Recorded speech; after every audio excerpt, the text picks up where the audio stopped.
Mic test, 1 2 1 2. Mic test, 1 2 1 2.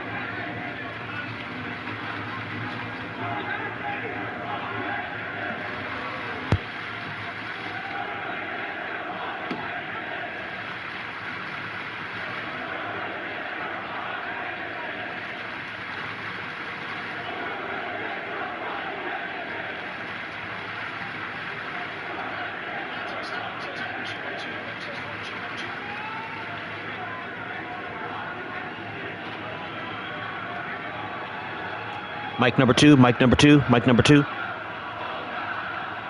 number three, mic number three, mic number three.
Hello, Primetime. Hello, the True Honor Code Wrestling in the chat. Just doing some mic checks before we get started here.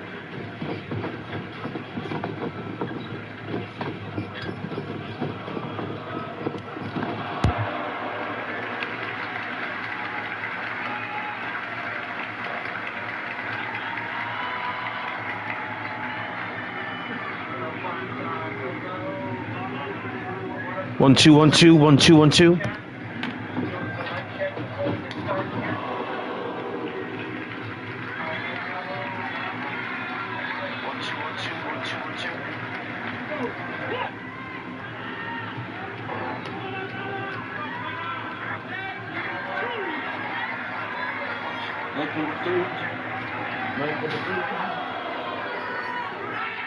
Why can't I hear anything on mic number 3?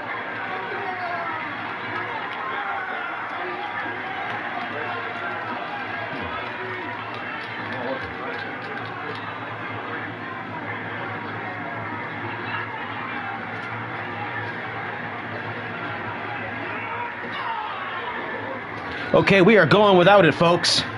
Mic number 3 is not working, but I've got mics 1 and 2 going, and that will be sufficient. Beast. Okay, we are going without it, folks. Mic number 3 is not working, but I've got mics 1 and 2 going, and that will be sufficient. Beast.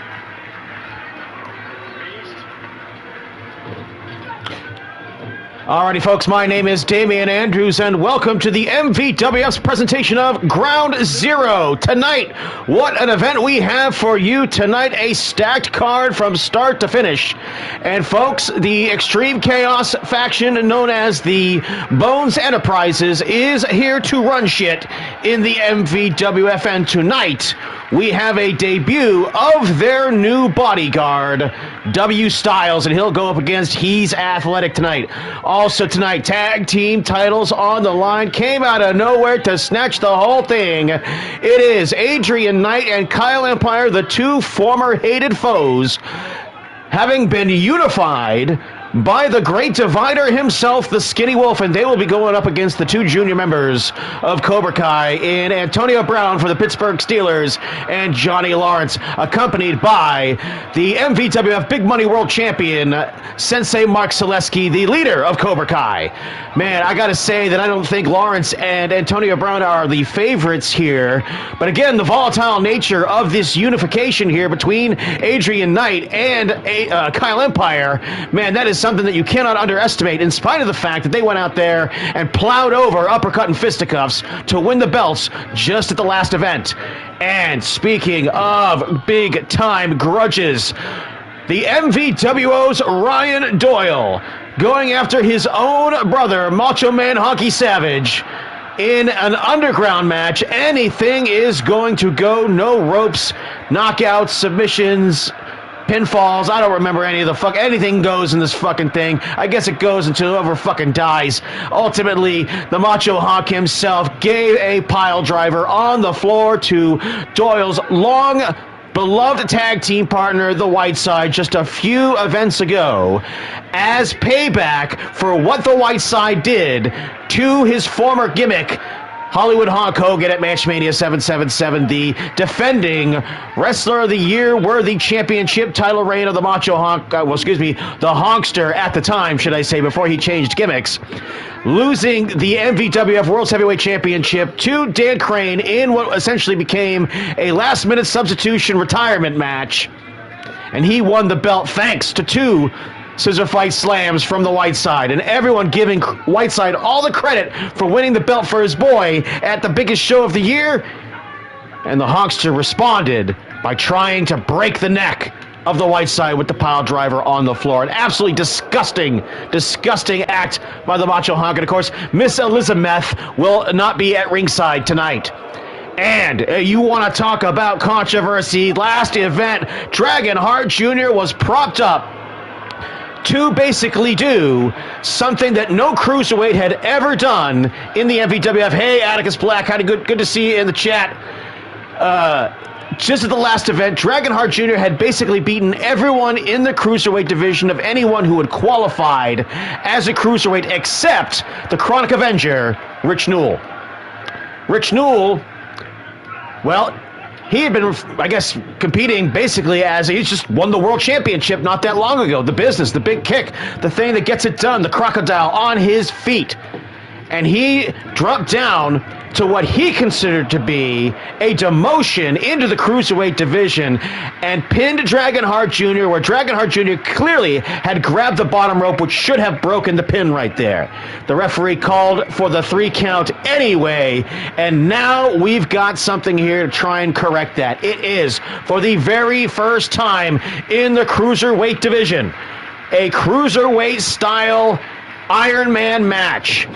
Ultimately still following cruiserweight-style rules. 25-minute time limit. So they're going 25 minutes tonight. Of course, Iron Man rules. The most number of falls wins. And, of course, no countouts outside the ring and no rope breaks. Disqualifications are strictly enforced. But, of course, sometimes these cruiserweights don't give a shit. Also, tonight, Kurt Maple, Jesse Jackhammer, the explosion of the Canadians here. We've got Kurt Maple, the angriest French Canadian who lives in Calgary, Alberta, Canada. He thinks that bacon is ham cut into circles. Jesse Jackhammer, of course, also known as the Canadian Nightmare, as a representative of Bones Enterprises and Extreme Chaos in EWF. These two guys have been circling each other for quite a while now, and after Jesse went on that run with the Big Money Championship, well, we've got big plans for Jesse Jackhammer here in the MVWF. Can Kurt Maple be a spoiler? He'd like nothing better. And speaking of which, Brooklyn Joker on a streak right now.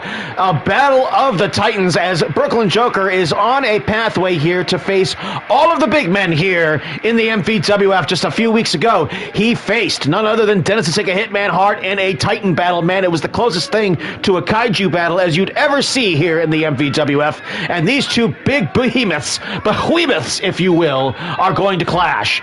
And also tonight, Too Cool Koito going head-to-head with the Skinny Wolf, and the winner of this match will get a shot at the World's Heavyweight Championship. Man, a legend like the Skinny Wolf being put in this great position here, spending some of the capital that he's got on his credit card here tonight in his status as being an icon and a legend here in the MVWF versus Too Cool Koito, who just came up short in a challenge for the Big Money Championship, but he finds himself in a great position here, considering the rest of the booking on the show, to get catapulted right into a title shot. And could that be against primetime Shawn Sanders? We will find out shortly, because, of course, also tonight, speaking of the World Money Championship, Sensei Mark Zaleski going up against one of the men in this federation that he has been most critical of, and that is Enormous Genitals Kevin Welch. He does not think highly of Kevin Welch whatsoever, regardless of the long-standing history between Kevin Welch and Sensei's subordinate, Dennis Take a Hit Manhart, who we'll be talking about in just a second. Kevin has climbed and scratched and clawed his way up to trying to get another singles championship. Very similar in status here between these two men right now, because, of course, Sensei, in the years that he's been back to the MVWF, had gone all that time without winning a singles championship here in the MVWF, and they are going to have a championship match here tonight. 2 out of 3 falls. And in our main event, folks, I gotta tell you, it doesn't get much bigger than this. Prime time rules tonight.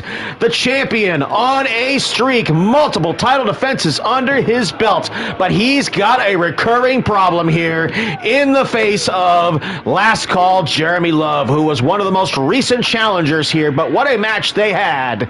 And you just couldn't resist Dennis Take a Hit Manhart defeating Brooklyn Joker just a few weeks ago to earn himself this #1 contendership shot here at the same time as one of his most hated rivals, Jeremy Love, of course, as we all remember. Look back in the archives, folks. There's the event itself, and then there's the video that Jeremy made himself called, well, The Hitman's Last Call. The 137 barbed wire baseball bat shots that put Dennis in the hospital, the local medical facility, for so long. And, of course, you remember the video that we made, the audio video thing that we made of him transforming into a car and driving away when he got out of the fucking hospital. Boy, it was amazing production, folks. I'm sure none of that made any fucking sense, but the title is on the line, and Primetime, again, getting a little long in the tooth now here with the championship. Because, again, up until about Match Mania 777, this title had been something of a hot potato, and now Primetime seems to have been the man to calm things down. But, again, has he truly calmed things down when Last Call Jeremy Love is the one to return once again as a challenger here for the championship? Let's find out, folks. Let's get it going here. W. Styles about to make his debut here in the MVWF. The new muscle, the new bodyguard for these thugs here.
And there they are, the Bones Enterprises. Making his way to the ring, representing the weighing in at 255 pounds, But leading the way is the MVWF World's Heavyweight Champion Primetime Shawn Sanders, who's making an appearance here early in the show.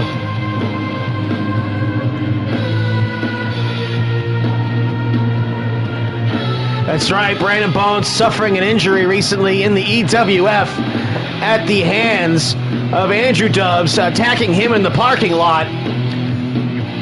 Go check out the EWF to see the follow-up on that. You know Brandon Bones is going to take that bullshit lying down, but look at this.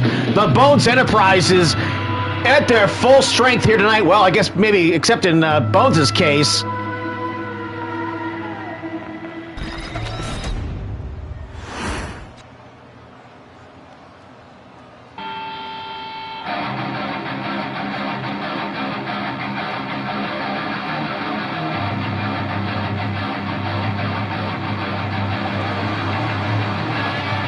And what do you say about a young wrestler when he has no background or legacy or story to make mention of?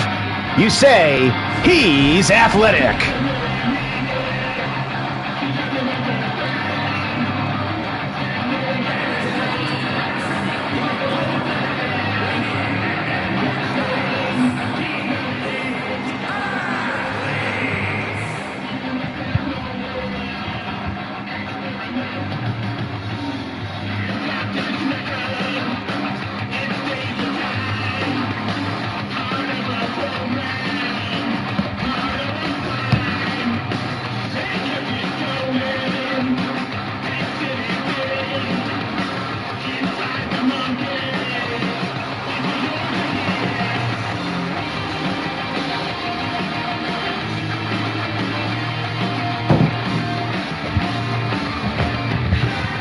That's right, I got my drinks.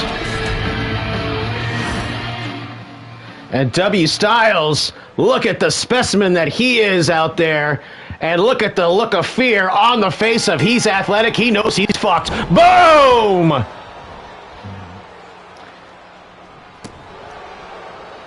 W. Styles, the enforcer, the bodyguard of Brandon Bones, primetime Sean Sanders, and Jesse Jackhammer, and man, explosion under the chin. Local talent calls that move the rocket kick, but the Claymore, as it's better known by. And now he's got him in the deathlock. Gonna stretch those ligaments out. W. Styles with perhaps some pressure on him here tonight, a figure four here. Oh, look at this. Gonna show some dynamic here.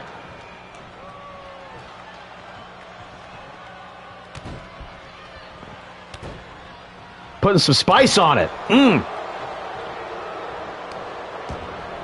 Oh, the power now. Here it comes. Up in the air. Power bomb! And got that big lump of shit up in the air and dropped it like a sack of potatoes. He's athletic, of course, looking to do everything that he can to try and build a reputation here, and an upset on his part here would go a long way towards accomplishing that here at Ground Zero.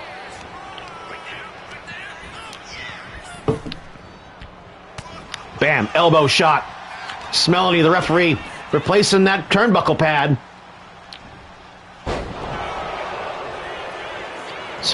W. Styles, come on, bitch. Oh, come on. What are you doing? Smelly, wake up.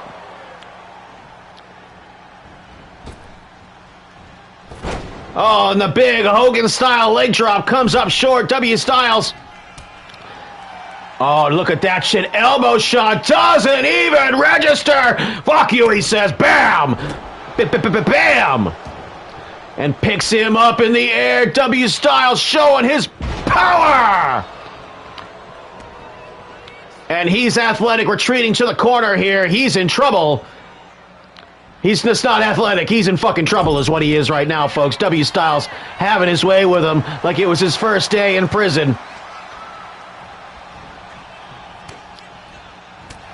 Ooh, elbow shot. And a clothesline, and W. Styles just absorbed it and says, what else you got? Double underhook, just forces him into it, up on the shoulder.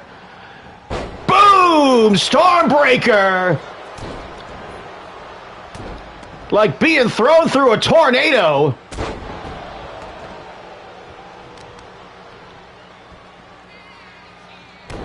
And of course, the Bones Enterprise, as you know, W. Styles is going to be assessed on his performance, and there's Perhaps a bit of redemption right there for that leg drop.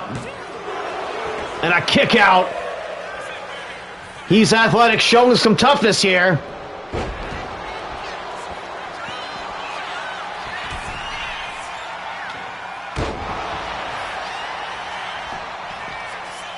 One, two, and the big splash almost provides the upset right there. For He's Athletic, look at that. He is athletic, is he not? He did that Hurricane Rana with all kinds of flair. Off the ropes now. Caught him in the bear hug, but the elbow shot breaks the grip. And a clothesline knocks him down, putting them together. Caught the foot. Leg sweep takes him down. The big man, not so strong when he's on his back. He's Athletic, hooks the leg. Smelly in position. 2, and a kick out. The left shoulder comes up at 2. He's Athletic now going to the top rope. Boom! Into drop zone. Will another splash get it done here? 1, 2, and a kick out again at 2. Man, William Styles hasn't been dominant as much as I would have thought he would have been, but he has shown a lot of toughness as He's Athletic is hitting him with everything but the kitchen sink. And again, this time the right shoulder comes up, and He's Athletic can't fucking believe it.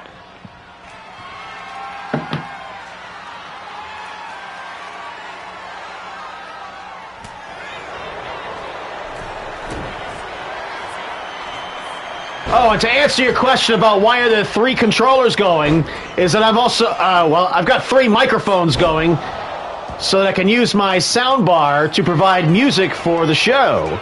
Or, you know, audio suiting. I go, oh, come on, Smelly! Again, the referee is way out of position right there, and He's Athletic just got the luckiest break of his entire career.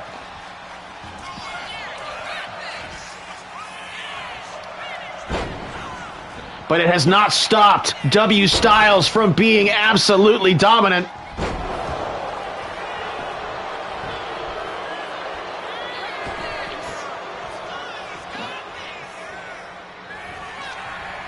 Got underneath him. Styles starting to put it together here. Holds the waist lock into the German suplex, and now there he goes. Starting to use some of that power. I get a feeling that Styles earlier in the match was trying to convince people that he wasn't just a big power guy with some of those finesse moves he used, and there's the 3 count.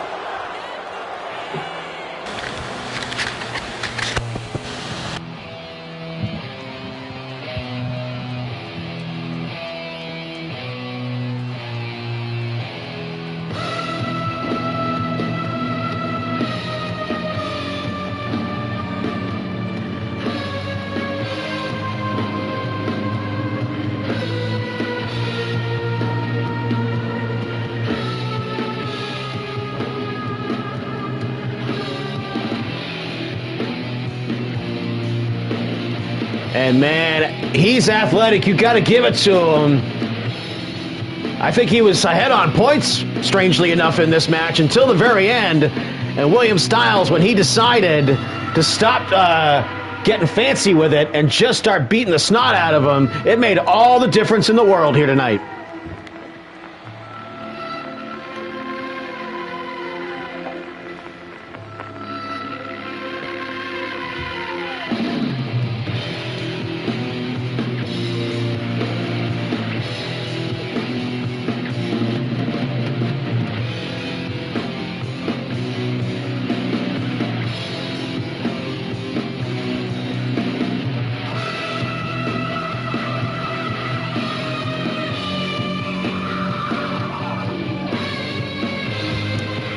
And then 1, 2, 3, it was over for He's Athletic in a big time.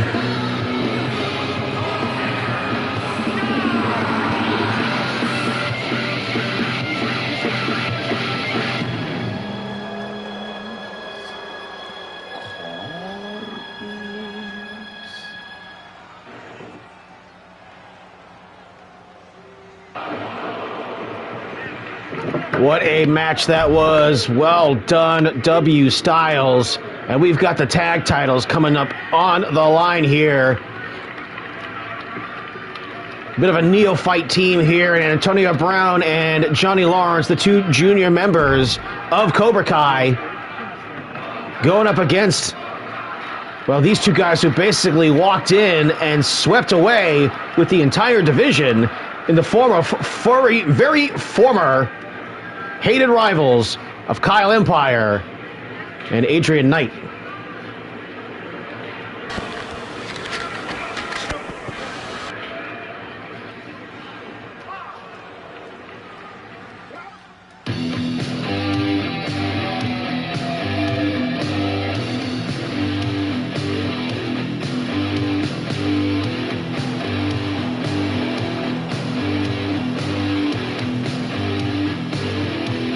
And by the end of the night here tonight, Cobra Kai could have all but one championship here in the MVWF.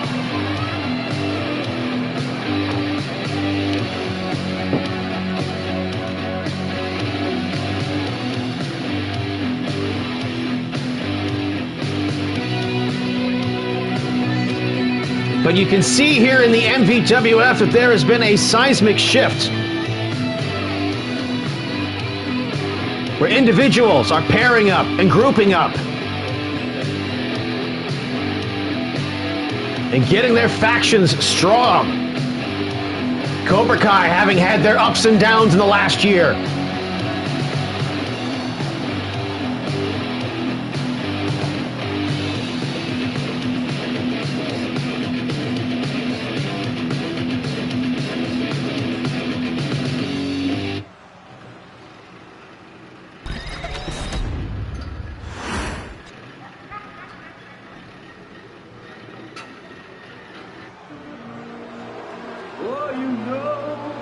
And here they come, the core. They say they are the core of the MVWF.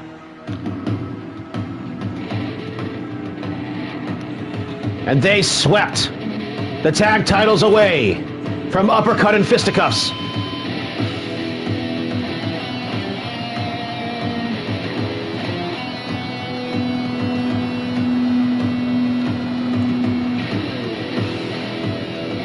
And of course, Adrian Knight, formerly part of the Kingdom of Nightmares, a legendary tag team here in the MVWF. Kyle Empire, part of the Jackson Boys.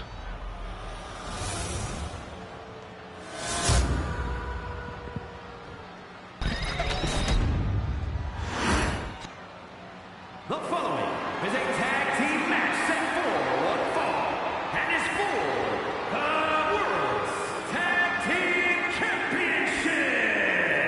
Introducing the challengers at a combined weight of 425 pounds, Antonio Brown and Johnny. What an ovation there. Cobra Kai.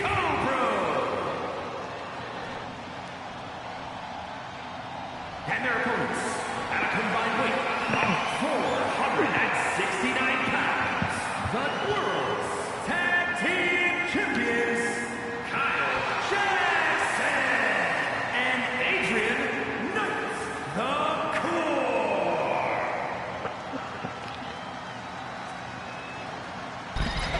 They said they came to save the tag team division from itself. Can the Core keep its promise?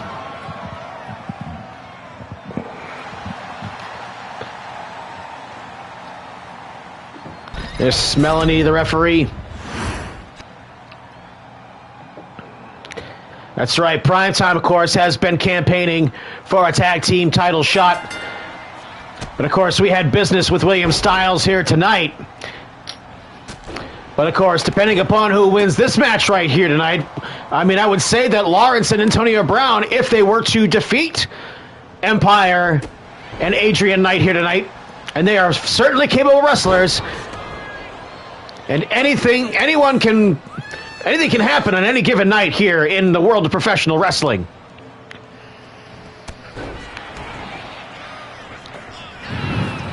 But of course, Empire and Adrian Knight maybe not so much experience as a tag team together, even while being right now, as we speak, tag team champions.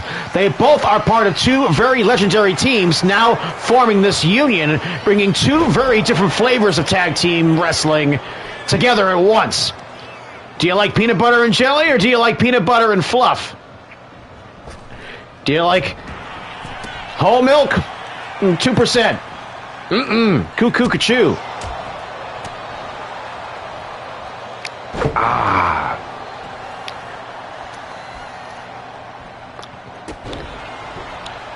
But of course, the Cobra Kai stylings, the black belts, the karate styling of Cobra Kai, the quick feet.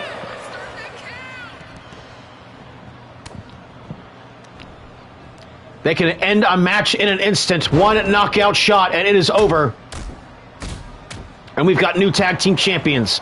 Do not underestimate Lawrence and Antonio Brown. Antonio Brown been a perennial contender for the Cruiserweight Championship over the years.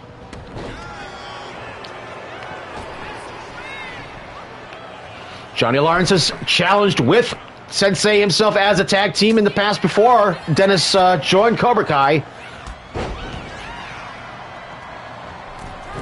And a nice desperation tag right there. Adrian Knight had been taking a beating right there from Johnny Lawrence. And man, he's not even having... Look at him. He can't even get over to the corner right now and get up on his feet. Kyle Empire going to have to try and buy his tag team partner some time here before he can make a tag. And I would advise Kyle Empire to cut this ring off and get Johnny Lawrence over in their corner. And it's almost like he heard me. And now there he is. There's the tag right there. And we will see what Adrian Knight has left in the tank. Backbreaker. Knee drop. Oh, man. And that's a full-on heavyweight right there.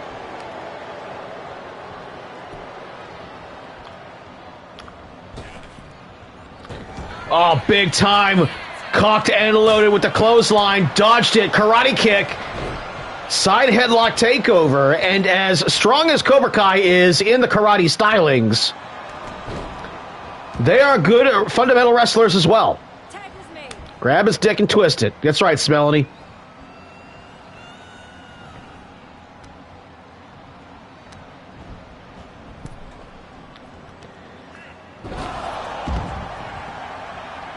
Jacked him on the top rope, and now Antonio Brown jacks Kyle Empire with the same move.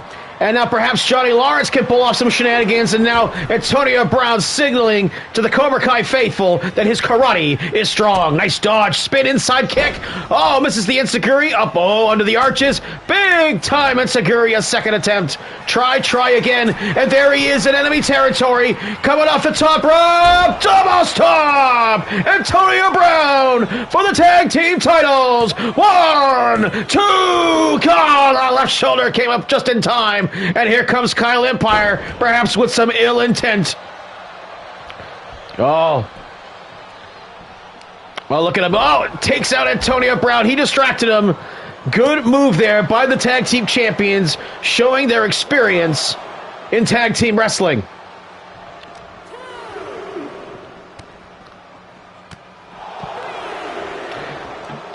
Primetime wants to be called the Legion of Chaos. The Legion of Extreme Chaos, if you will.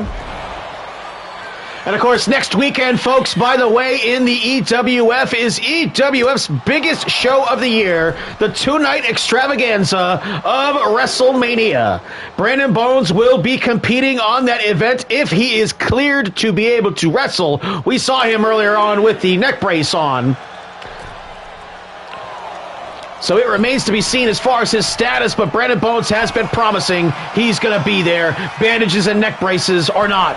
And Antonio Brown decides that caution is the better part of valor and does not take that dive. And this time, a second attempt, and keep trying, Antonio Brown, and he keeps staying on top of it and almost gets a 10 count outside the ring. 20 counts here in the MVWF. Here's a kiss for you. Inside kick. Look at those karate kicks. Not a lot of leg sweeps. And look at this key crusher from way up high. It's like he farted in a referee's face when he was in the The beginning of a football play. That's right, the man that stole Tom Brady's wife. He has been balls deep in Giselle. Oh, here come the karate kicks from Johnny Lawrence.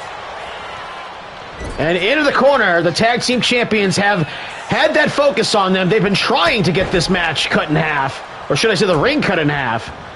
But Cobra Kai has been full force with their offense.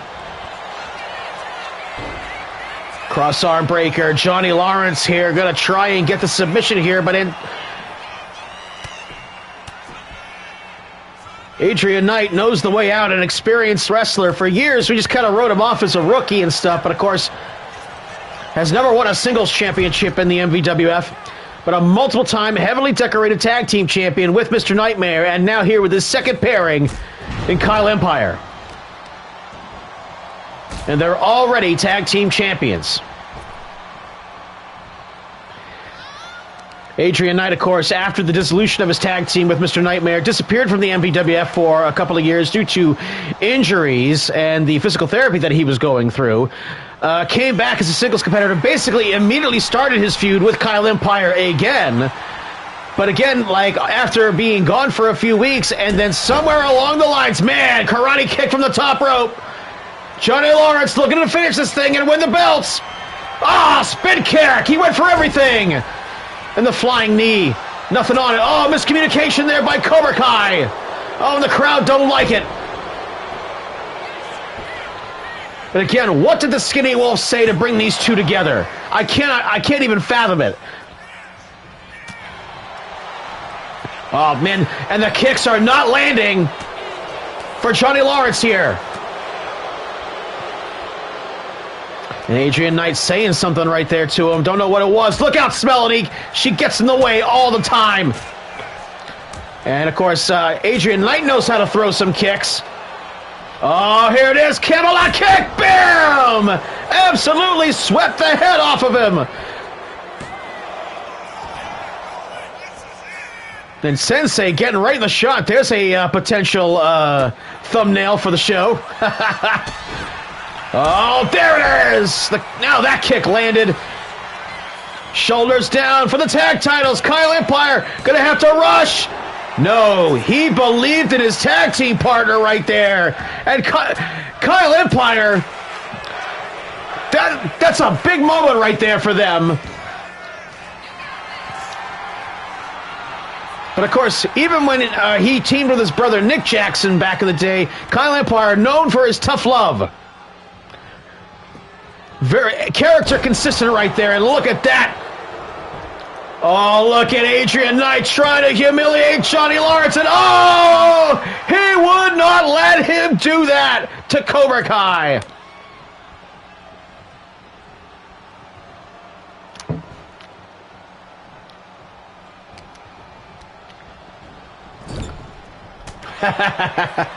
Atticus, I can't blame you for wanting to take credit, but nope.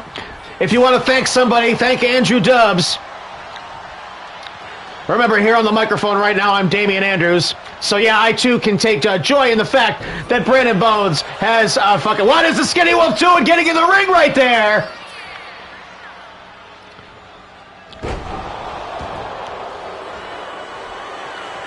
Kyle Empire, perhaps it's going to be time for the Swanton! Full Impact! Smelly, and a save there by Johnny Lawrence. Some good goaltending here by Cobra Kai.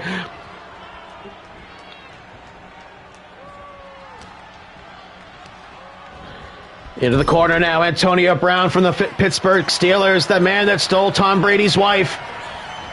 Up in the air, here it is! Here it is!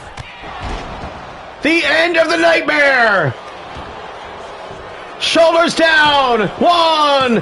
Oh, the left shoulder came up just in time. Antonio Brown digging deep.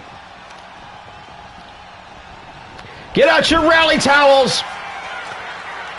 Antonio Brown. Boom. And Kyle Empire still threw a shot in there trying to break that up, but he couldn't stop the move. Still had to break up the cover. One. Oh, and again, bought him some time, breaking up the first attempt. But Antonio Brown has been known throughout this match already here tonight to not just try once, but to try again. Nice drop kick. Sends the bigger man down, and oh, man, drops a cannonball. Oh, it gets popped in the head, getting too close to enemy territory. Inside heel kick. Nothing on it. Stuck in the corner. Oh, man, rib shots. Here they come. Oh, look at this. And the cocky champions feeling like they've got control of this thing because Antonio Brown's been in there a while now. Into the corner again. Yeah, you can see now, absolutely got him cut off from his tag team partner.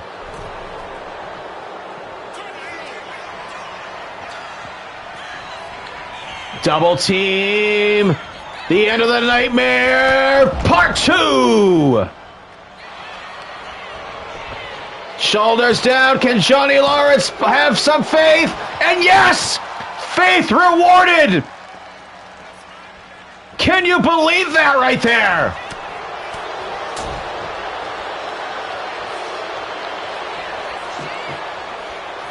Oh, look at this, look at this. Nicely done. Some good wrestling from Antonio Brown. Oh, but reversed into the jackknife.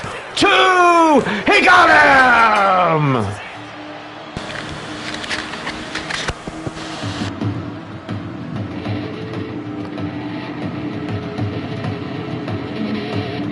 And Antonio Brown, I think, got a little out-muscled right there by the former MVWF World Champion, former double champion, was tag team champion at the same time, and here he is tag team champion now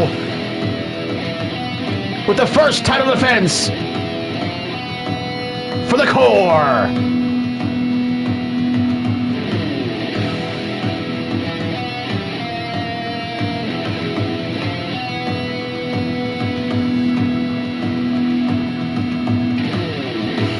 But I'll tell you what, Cobra Kai had a plan, but that plan basically started to dissolve once the kicks stopped hitting. Antonio Brown was even hitting his kicks earlier on in the match and stuff, and man, it had the champions on their heels for sure. Man, oh, that shot right there interrupted everything, and that was actually the turning point right there, because that save may have beaten Adrian Knight in a better scenario, but Kyle Empire was right there. And then right here, he reversed it into the jackknife, hooked the ankles, and the 3 count.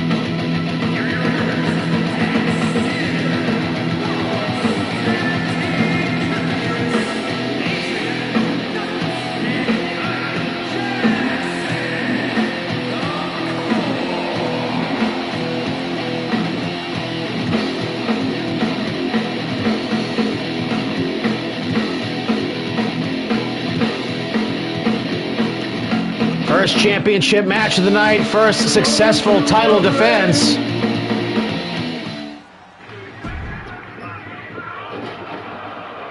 Oh man, and we've got nothing but a feud here tonight.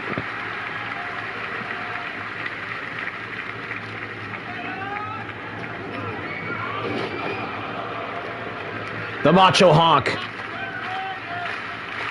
versus his brother Ryan Doyle.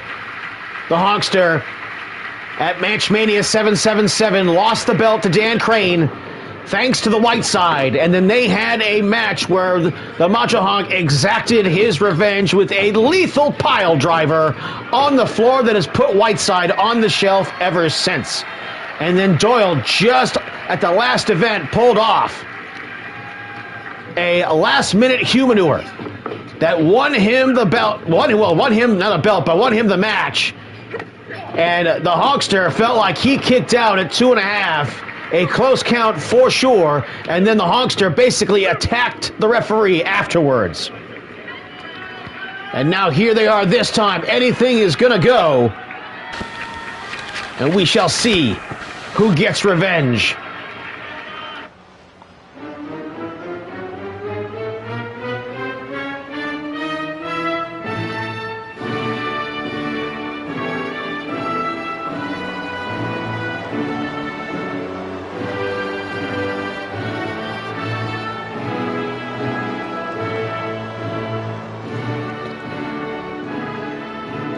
And not even for a moment is the Macho Honk at all regretful about what he did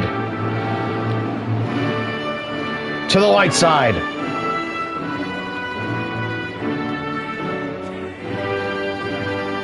Targeted the man that in the wake of Matchmania 777 he held responsible for costing him the MVWF World Championship at Matchmania 777. And now with no ropes, anything goes.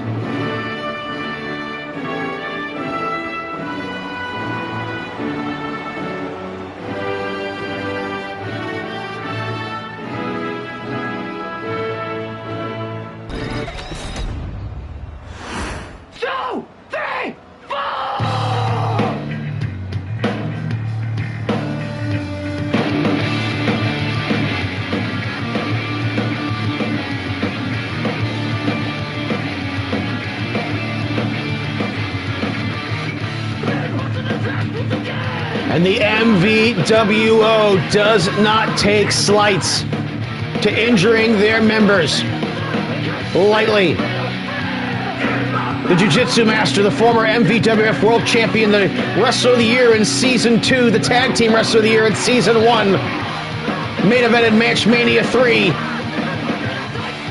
winner of 2 Royal Rumbles.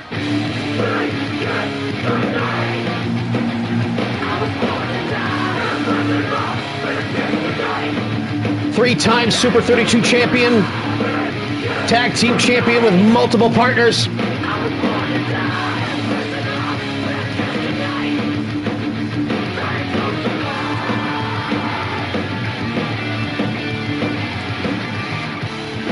And of course, what an emotional moment it was at Matchmania 777 when his longtime tag team partner Dan Crane retired as the world's heavyweight champion.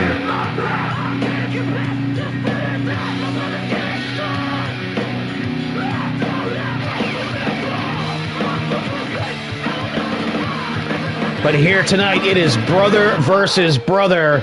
And you know these two on their history are not going to hold back, especially with Doyle out for revenge.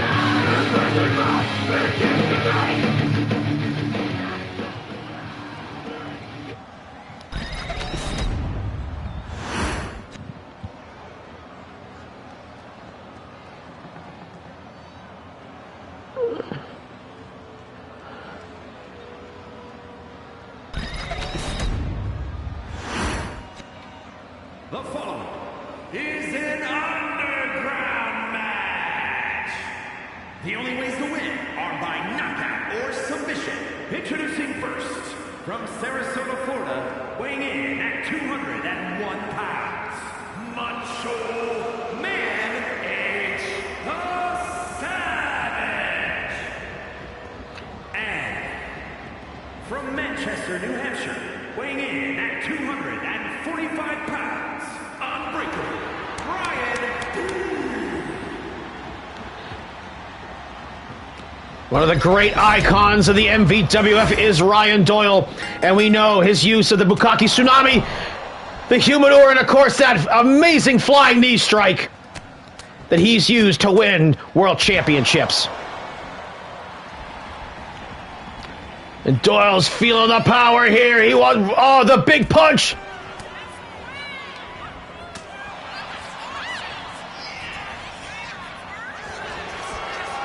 Oh, look at this. Sleeper hold, jawbreaker!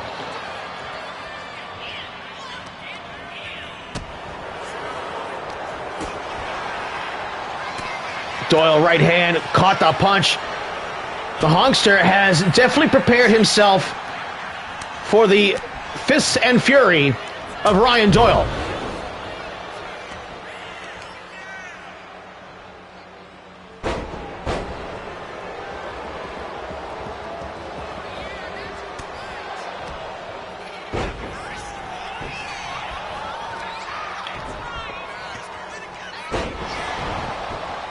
Man, power bomb the shit out of him.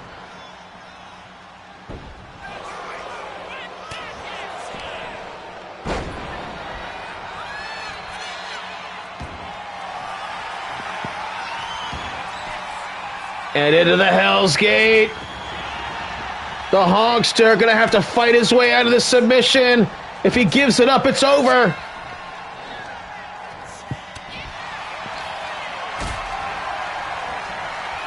Another power bomb, perhaps. Oh no, Doyle! What's he gonna do? Oh, and a power bomb from the ring to inside onto the floor.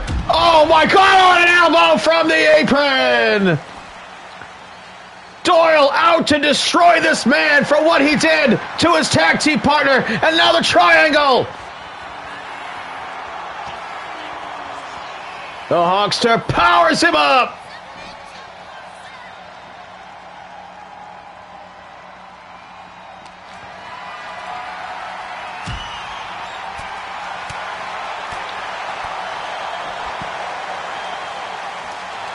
And man, this capacity crowd here for MVWF Ground Zero. And now the pile driver on the floor! Oh no, it's what he did to Whiteside!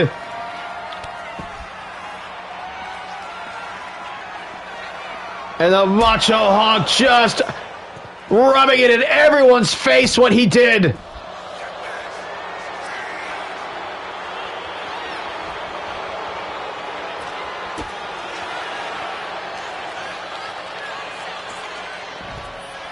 Man, too many people at ringside.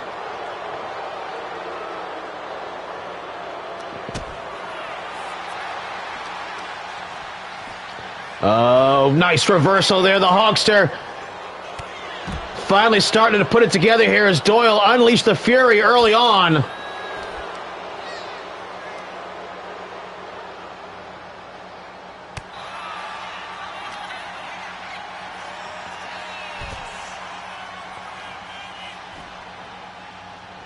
Doyle stalking his prey now. Gonna try and tear at the leg now! Oh, with the heel hook! Oh, and it does not want to stay in that very long. If at all. And another jawbreaker.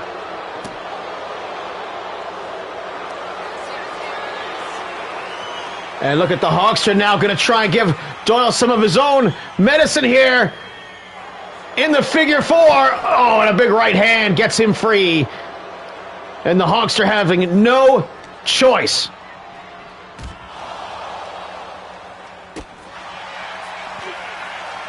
Oh no, Bukkake Tsunami on the floor. Oh, right on the back of his neck. And the Macho Hawk is in big, big trouble.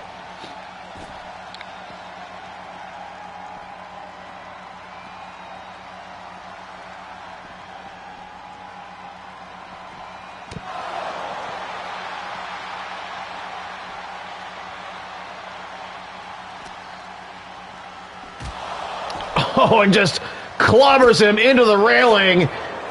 Oh, big time knee strike. Took his jaw off.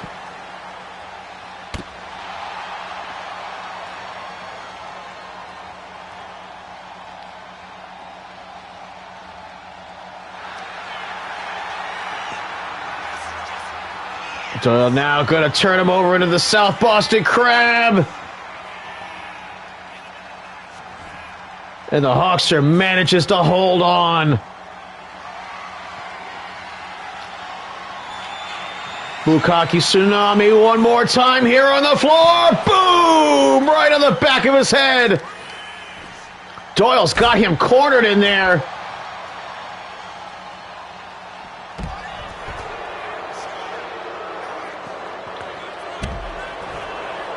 And the Macho Hawk having to find his way out of that alcove. Get himself some breathing room. Otherwise, Doyle's going to knock him out.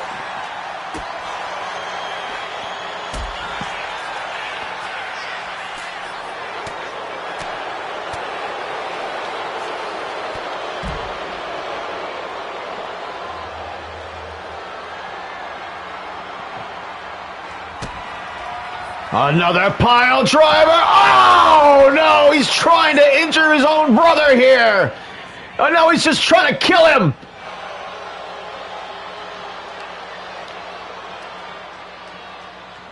and just tear it at his face.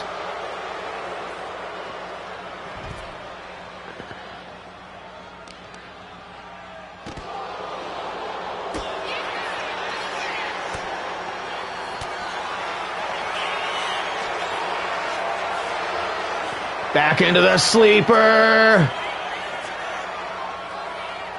Doyle trying to hold it together. He's starting to fade, though.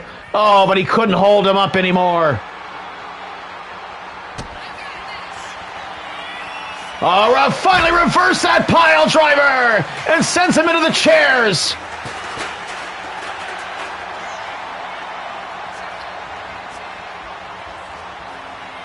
And the South Boston Crab, again in the lower back. Look at the pressure being put upon him.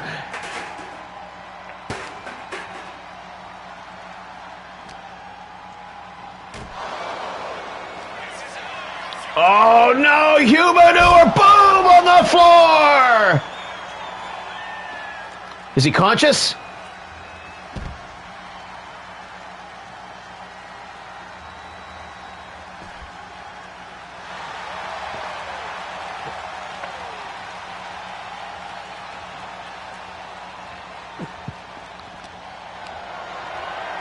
Man, look at how resourceful. Look at the eye rake and the low blow. And that'll even the odds, at least for a moment here, and buy the Macho Hunk some time to recover.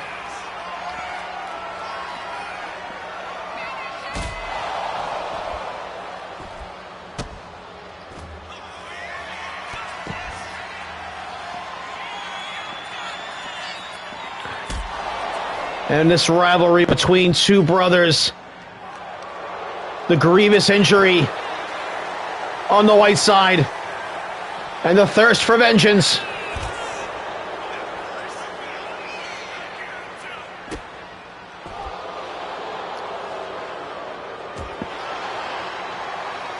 Knee strike yet again, and man, Macho has been eating those one after another, and here it comes, Bukkake Tsunami! What? He got right to his feet! Can you believe it?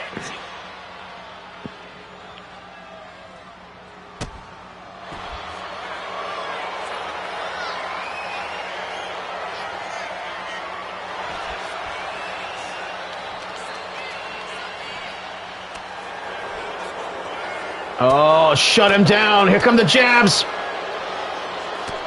Oh, and Doyle now busted open. And the blood pouring down his head. And down he goes, just crashing into the railing. This one absolutely chaotic. Couldn't get him up for the Bloody Sunday.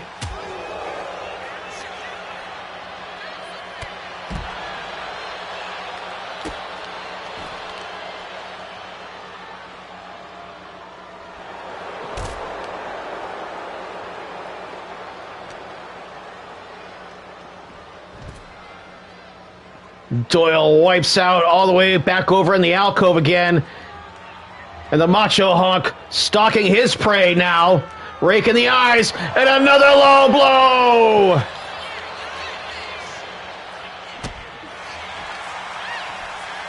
Up in the air. Oh, my God. And Doyle hurt his own tailbone on that one. What an exchange. But the Macho Hunk fights through the pain and the bruising and the welts. And another pile driver! A third pile driver!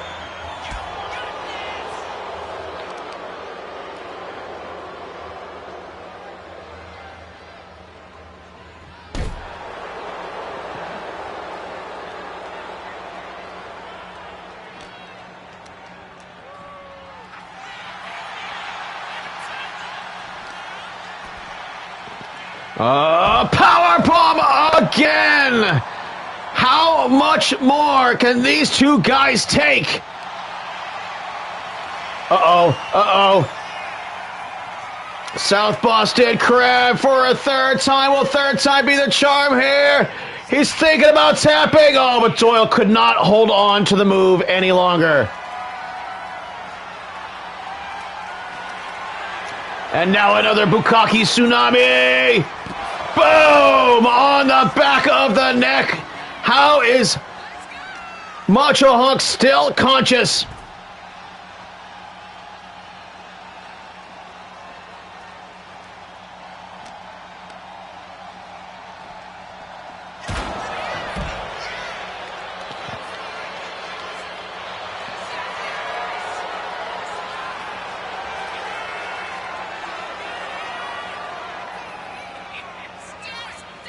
He's just cranking on the chin like, oh, just pushed his face into the floor. Pile driver. Oh, he's trying to break his brother's neck. But of course, his brother's name is Unbreakable Ryan Doyle.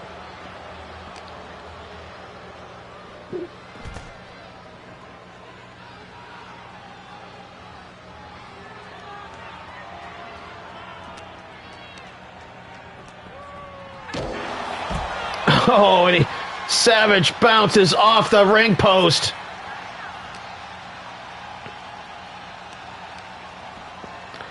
And man just tosses him back in the ring. And you feel this crowd rumbling as Doyle now looks to put this guy away, to put his brother away, and avenge Whiteside up in the air. Oh! Trying to kill him. The revenge. He wants to make this last. He wants to make him suffer. Humanure! Oh, just stomped on his hand to be an asshole about it.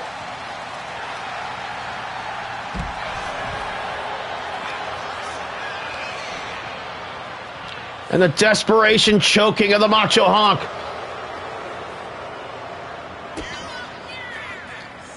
Another pile driver. Oh, my God. And look at Doyle, limp as a fish right there.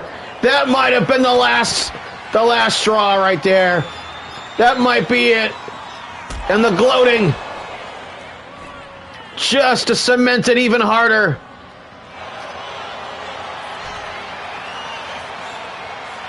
And just tearing at the face of his brother. Tearing at the face. Couldn't get him to give it up.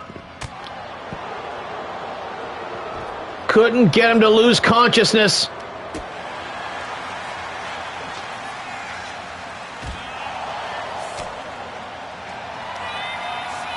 Bukkake Tsunami!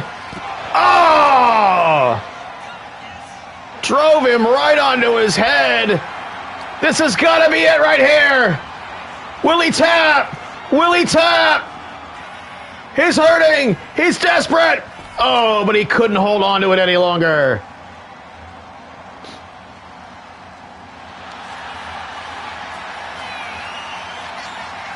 And I think this might be it right here. Persistently on. No, Doyle lets it go. He could have got him right there. No, he wants to hurt him. He wants to hurt him with another Humanure! Doyle's not done. And slowly to his feet. Again, another Humanure! And that's it, the referee calls it.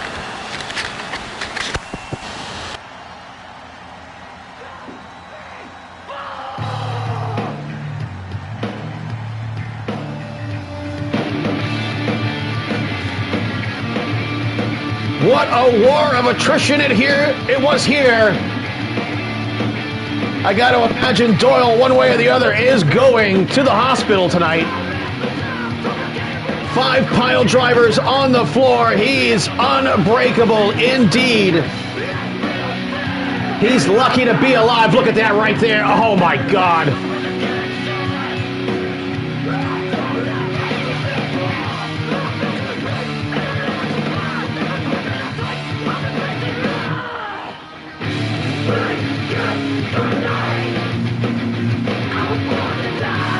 And then Doyle starts throwing the humanures, one bomb after another. And that put this match to bed. Finally, Melanie having to call. I thought she was going to call it after that pile driver right there. I didn't think Doyle could go any further than that.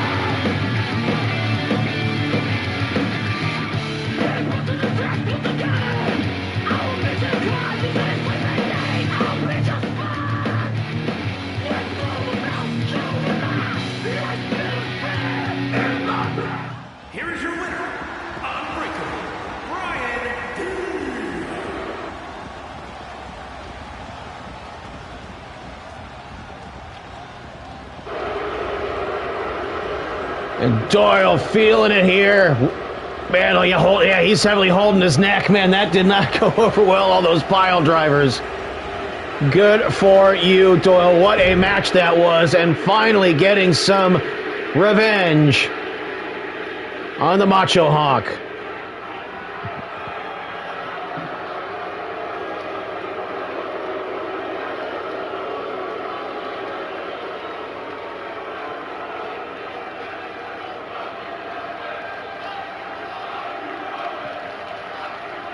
Well, Dragonheart Jr., due to an absolutely tragic twist of fate at the last event, was set up for probably one of the most rewarding matches he could have been booked for. Having gracefully made his way through the majority of the cruiserweight division, he found himself with the last cruiserweight he had yet to beat, in the form of the Chronic Avenger, the former World Heavyweight Champion, the Chronic Avenger, Rich Newell. That being said, if Dragonheart Jr. had been successful against the Chronic Avenger, he wouldn't have had to surrender the Cruiserweight Championship, but he would have earned himself a leapfrog type of booking event where he would have been able to challenge for the World's Heavyweight Championship as the Cruiserweight Champion, having basically defeated the entire division. But the Chronic Avenger was the beneficiary of a very controversial call by the referee, in that he hit the business. Crocodile on his feet, kicked Dragonheart Jr. square in the face, but the hand clearly grabbed the bottom rope, and the referee counted 3 anyway.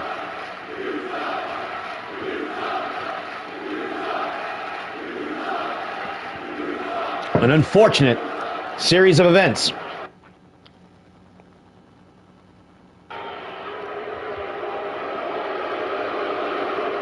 But now, they will have a rematch. This was not the original plan, folks. Not at all. They will now have to up the stakes, being that Dragonheart Jr. did lose the match, and I cannot give him that opportunity for the World's Heavyweight Championship because of the lack of conclusion in that match.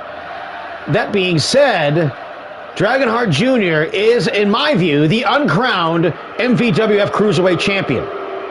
And so now, to up the stakes here, we've modified the rules to a 25-minute Cruiserweight Rules Iron Man match. 25 minutes long. No rope breaks, no countouts. Disqualifications are on, and the Cruiserweight title is on the line. And the winner, well, is determined by who has the most victories in this match.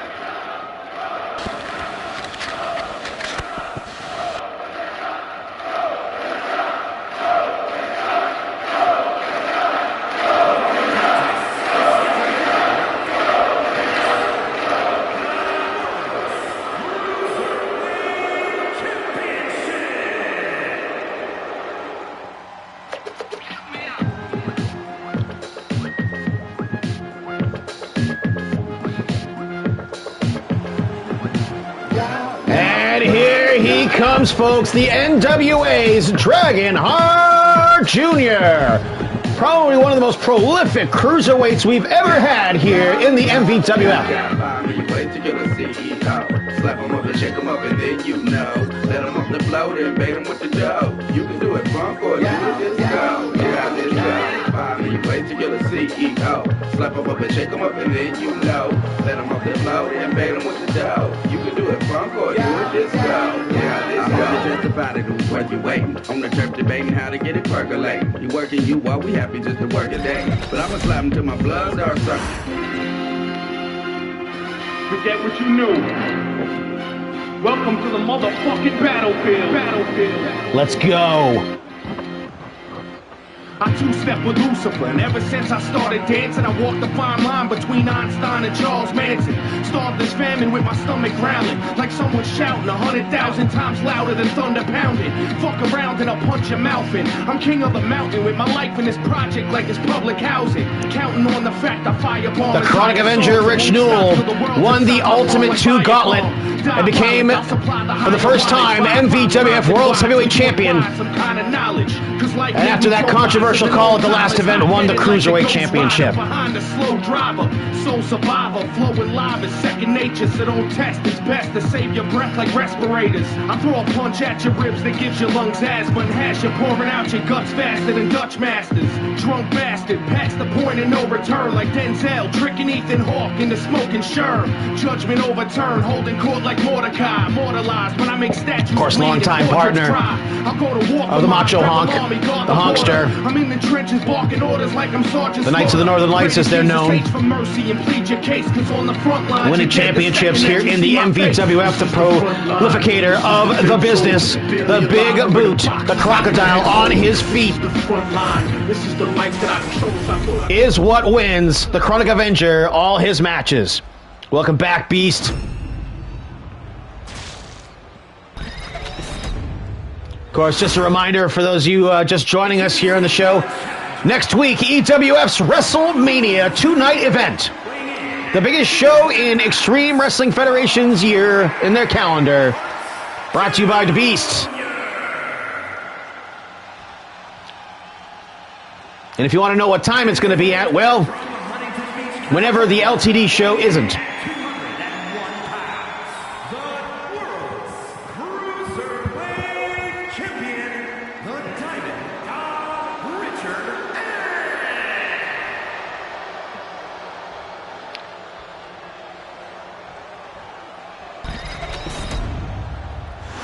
Let's get it on here.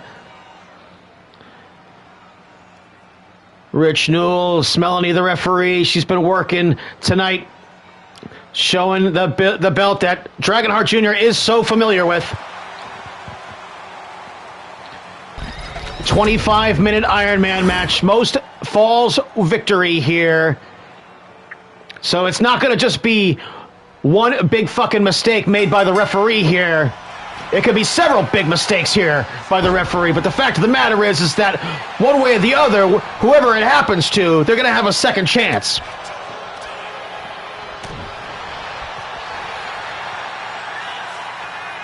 Oh, up in the air. Dragon Conrana into the fucking jackknife. We saw this earlier.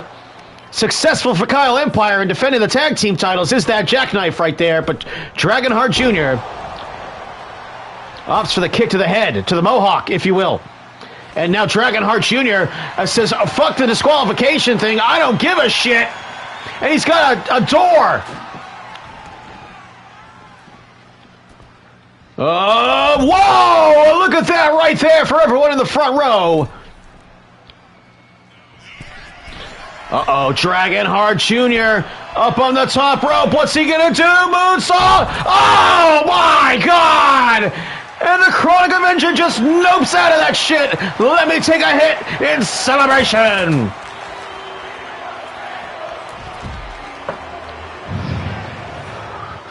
Well, it's funny that you should ask that, Beast. Beast is in the chat asking if his character is in the MVWF. And currently, he is not. But as we speak now, we can make an arrangement to make that happen. And I can go download him and add him to the roster. I've got a big tournament coming up that I think I want you to debut in.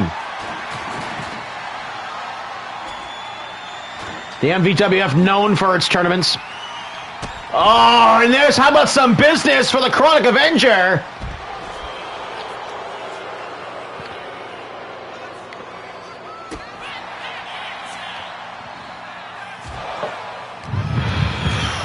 Oh, yeah.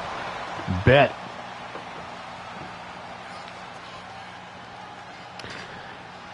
Dragonheart Jr. now. Tables all over the place right now, and here they are going to run at each other, and comes in with the one-footed drop kick. Dragonheart Jr.'s timing here so far in this match, much better than the Chronic Avengers as of yet.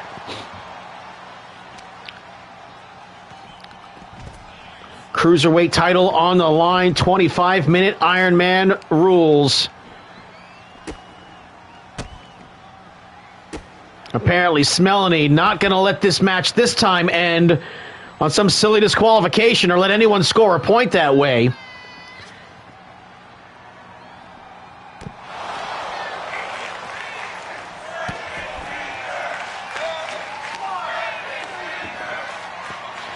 Dragonheart now has a ladder at ringside. Oh, and just smashes him on the face with the feet of the ladder and just smashes him with the table. Dragonheart Jr. out for revenge. Well, folks, I would just like to announce that we have signed Extreme Wrestling Federation's The Beast to the MVWF. Welcome, young man. This federation is going to treat you pretty good, son. I tell you what, the MVWF, known for its high-octane action.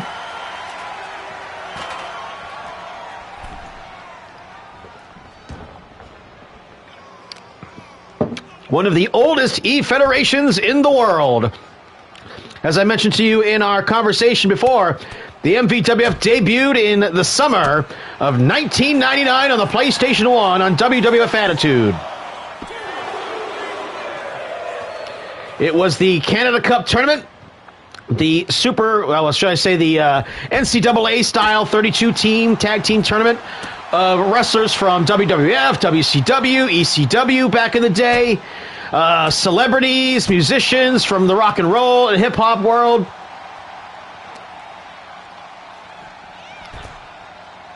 All competing, and then eventually out of that grew the MVWF. Fun fact, the actual first MVWF champion, Bubba Ray Dudley. Because he used to work in a lot of WWF guys, because it was still WWF at that point, which is, once again, showing how fucking old I am. Oh, and a little payback for the Chronic Avenger here.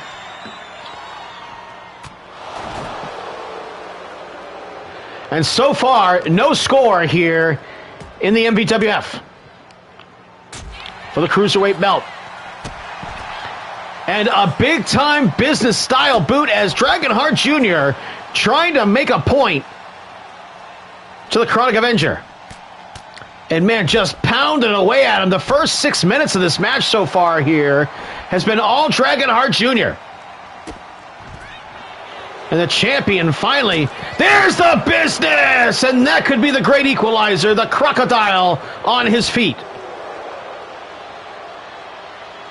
The Beast is always drunk while wrestling.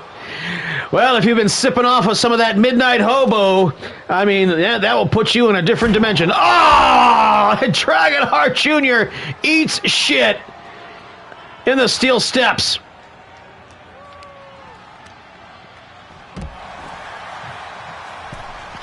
And, of course, we are seeing an out-and-out brawl here than our normal Cruiserweight high-flying style. Perhaps that moonsault again, and this time he hits it! What a dangerous move by Dragonheart Jr. 1, 2, and almost wins him the first fall.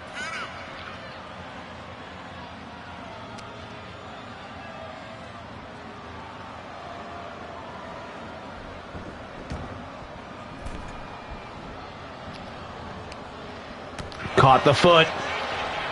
Some blood trickling down the forehead of the Chronic Avenger. Oh, man, full Nelson into the leg kick right there, right to the small of the back.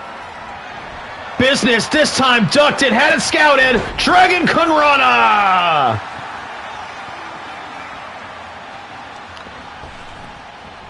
Oh, off the ropes, caught him! Bulldog, and caught the foot of the ladder right there. The champion in trouble! And now Dragonheart Jr. going for the first fall! 630! And the legs caught the ladder!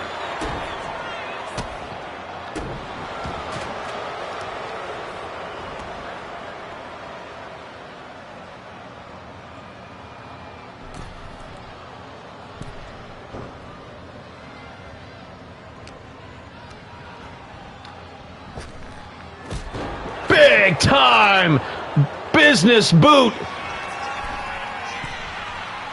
The chief move of the Chronic Avenger. Drop kick. Oh, it came down on the ladder, but no effect on him. Oh, maybe it did. He had to dive out of there for a second, try and gather himself, and now tearing at the mask.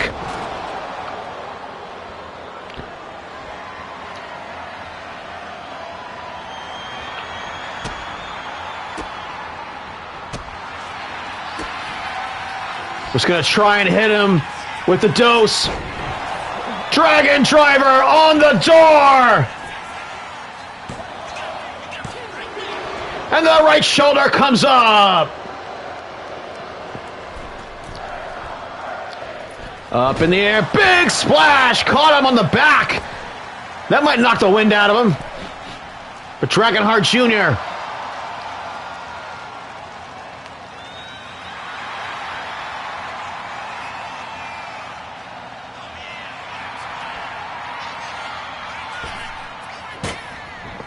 Took too long, caught him up in the air. Chronic Runner right there.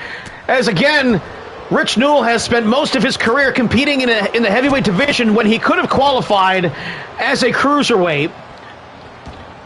Unlike guys that are very suspect in their qualifications for the cruiserweight division like Kevin Welch.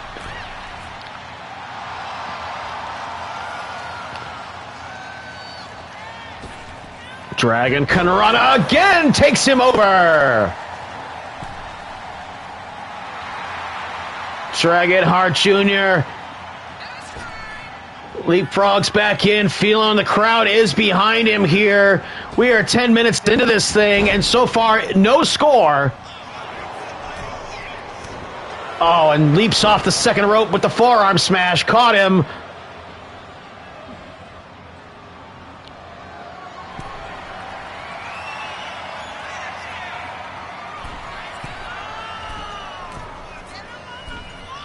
Takes him up and over. And Falcon Arrow stacking up the moves. And the Chronic Avenger searching for something here that's going to satisfy him.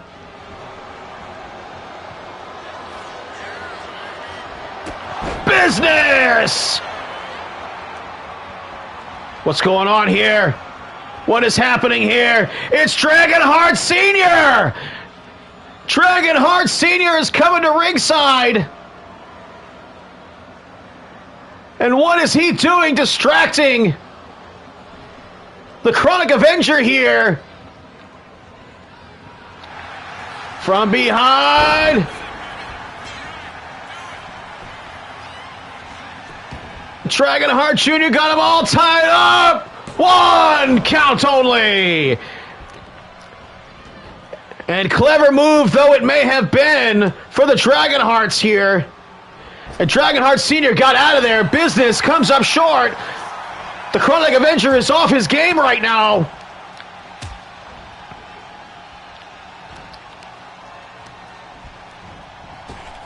Hey, Blaze in the chat.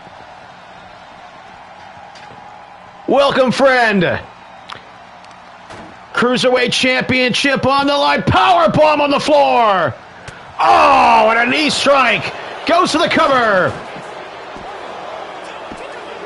And for the first fall, goes to the champion, the Chronic Avenger. It is 1-0 now, with about 14 and a half minutes into this match. Let's give me about, no. Oh yeah, it's a 25-minute time limit. Woohoo, I'm good at this. Boom, Dragon Driver, pin him, tie it up. Make everyone forget all the stupid shit I just said. No such luck. Dragonheart Jr. down by one here. Still plenty of time here with this unique rules of the Cruiserweight Iron Man match. No rope breaks, no countouts outside the ring. Falls are going to count anywhere.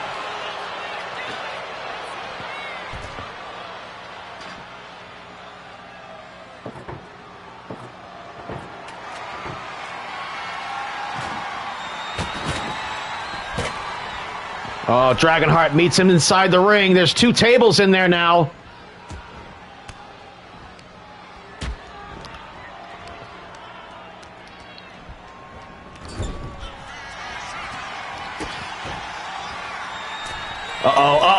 Here it comes! Dragon Driver!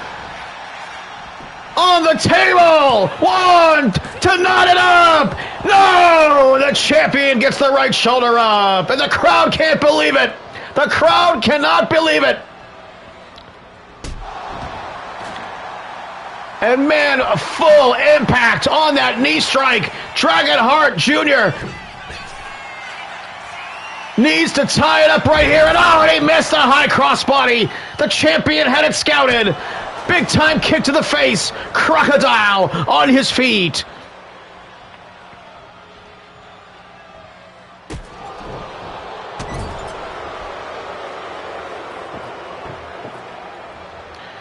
And the champion setting up a table. Perhaps going to abuse Dragonheart with it and gives him a kiss. Buries him under the table. Going to pin him with it. Man, tried to use the table to help him pin the challenger here and score his second pinfall. And what has so far been a very low scoring Iron Man match. And man, that uppercut just decked him. Time to close the door on him. Feet on the ropes, and Dragonheart Jr. has no time for that.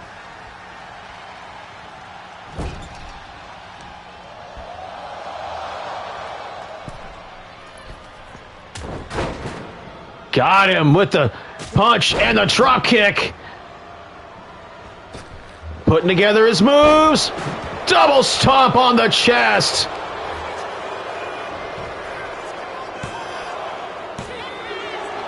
And a left shoulder, a full-throated kick out.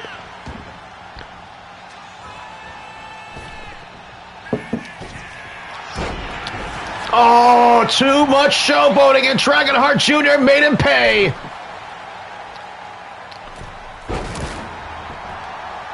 And I don't know if he caught all of that. He hurt himself doing it.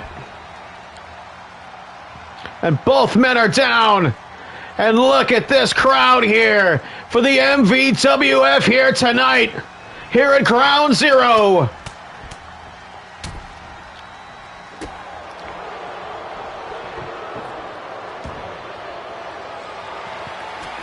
Cruiserweight title is on the line. The champion is up only by one with just less than 10 minutes left in the time limit.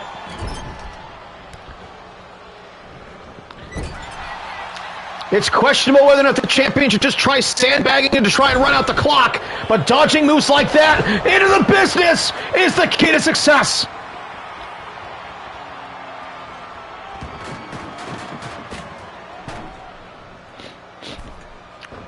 Chronic Avenger perhaps a little uncertain about what he wants his next move to be. Oh, Crocodile on his feet, making a point. Shoulders down, second fall, and the shoulder comes up yet again.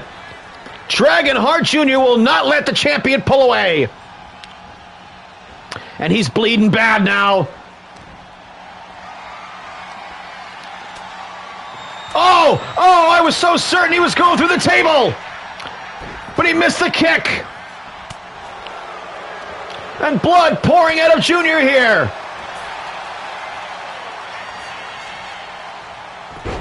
Dragon Conrada to knot it up. No! 2 count only. Man, the challenger chasing the champion here. Caught him with the neck breaker. Whoop.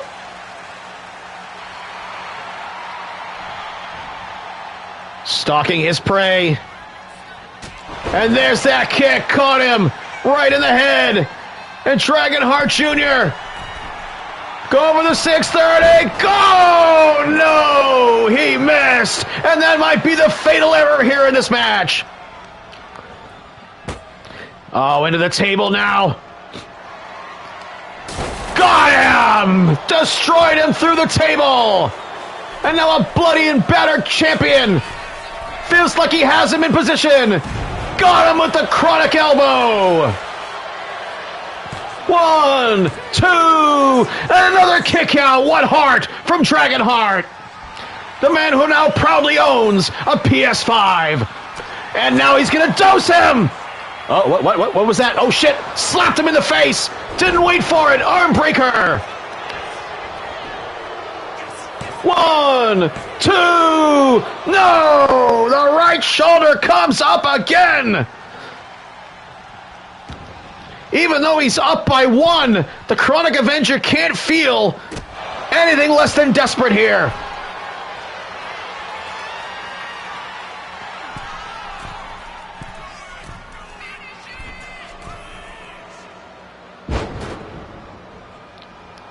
And Falcon Arrow!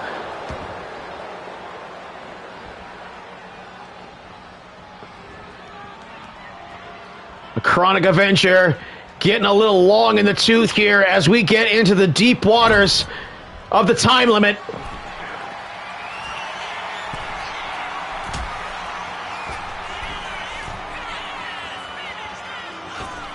Oh my God, moonsault slam! 2, 3! And man, a punishing move puts Dragonheart Jr. down hard. And now the champion has a nice padding of 2-1 here in the 25-minute Cruiserweight Rules Iron Man match for the Cruiserweight Championship. And look at him, he's even getting the table high. Jeremy Love in the chat here. He will be challenging for the MVWF World Championship later on tonight against primetime Sean Sanders and his hated rival, Dennis the Take a Hitman Hart, in a primetime rules 3-way for the MVWF World Championship. But the Cruiserweight belt here with 5.5 minutes left into the Chronic Clutch. And Dragonheart slips out the back door. Oh, cock punch! Anything goes, and there's blood everywhere!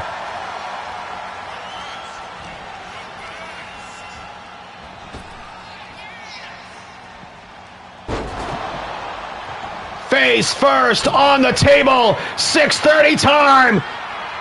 6:30, no. He's waiting for him. There's that high crossbody in the back of his head. Hit the edge of the table.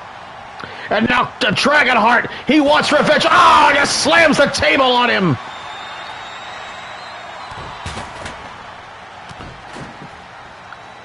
Is Dragon winning? He's down by 2. He's yet to score in this match, and he's lost a lot of blood. But it's questionable whose blood it is out there all over the mat. Oh, it caught the table again. Covers him. Yes! And Dragonheart gets on the score here. He's down by 1 yet again. 4 minutes and 20 seconds. Let me hit that vape. Oh, yeah! Oh, put him down on his face for the cover here to knot it up. 2! No, the left shoulder came up just in time.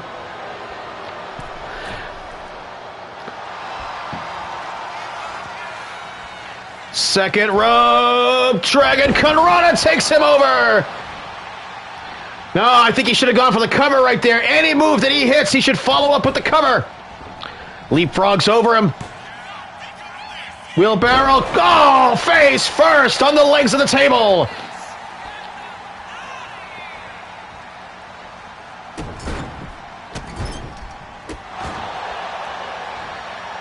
And you can see the damage that has been done to these two men here in this match.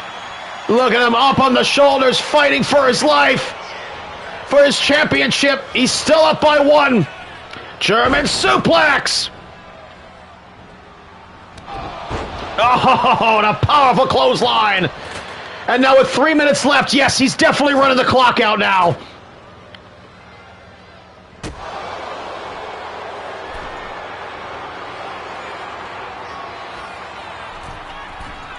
And again, has him up on the top rope. Chronic Avenger suplex! And again into the Falcon Arrow! 1, 2, no! And just barely did the right shoulder come up. And an exhausted Dragonheart Jr.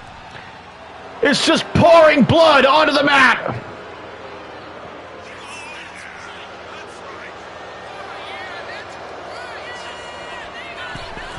And perhaps the 420 chronic elbow? No. He's waiting for him to get to his feet. Drop kick! Exploded him all over the ring. And now the table, the crack table that Dragonheart was using to slam on him. A little late to me making the cover here. Perhaps a mistake right there. I think he realizes it. And now gonna dose him.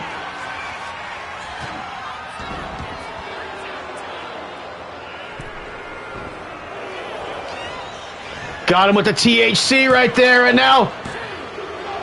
Oh, and the right shoulder came up, and the Chronic Avenger expected that to finish the match right here. And it did not. Top rope. Ready to put him away. Oh, double flip moonsault. He went for it all, and he got nothing. Reversal. Oh, drop kick. Caught him. Full impact. What a match. And now, Dragonheart Jr. ready to avenge being put through the table. Dragon Driver. Or was it a fake out? To knot it up with 1 minute left. 1, 2, no! 50 seconds left. 50 seconds left. Into the table. Oh, destroys the table. Pin him.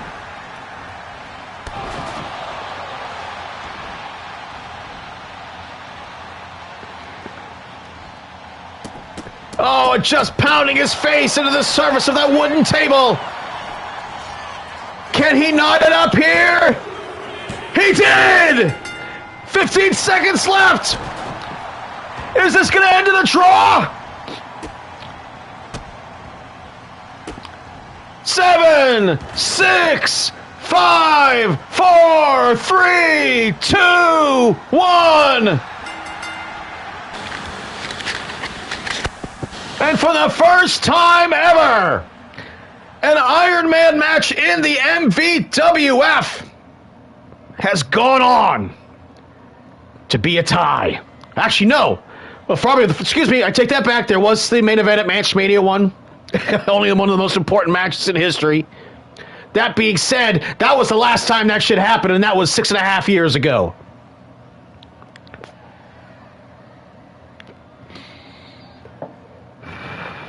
Give it up for Dragonheart Jr. Didn't lose that time. You got to give him credit for that. He managed to rally that shit. He spent most of that match, almost the entirety of that match, in the rears. But he closed the gap. And he didn't give up. And he showed the world that Dragonheart Jr. is the man. But apparently this feud is not over here. Now the Battle of the Canadians. Jesse Jackhammer and Kurt Maple.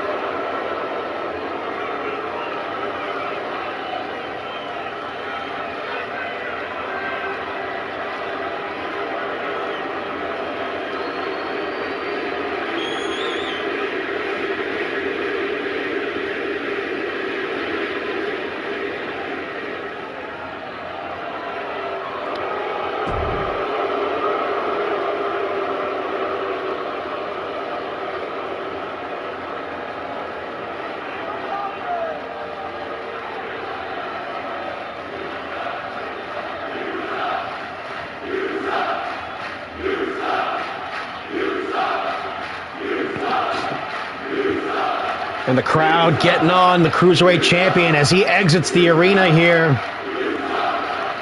But Kurt Maple, the angriest French-Canadian in all of Calgary, Alberta, Canada, going face-to-face finally with Jesse Jackhammer, the most popular wrestler from Canada.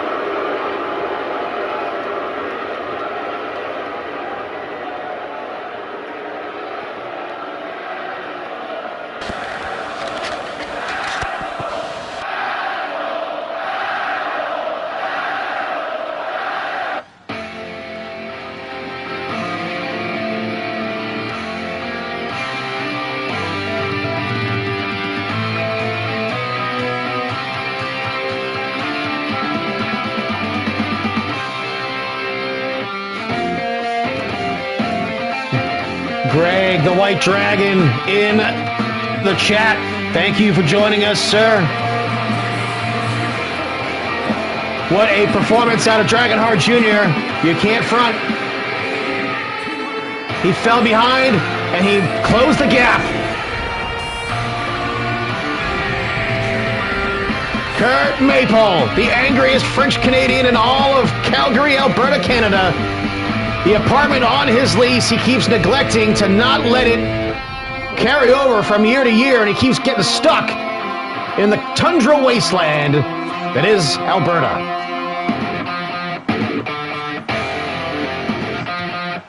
While one day yearning to return to the warmth and comfort of Quebec.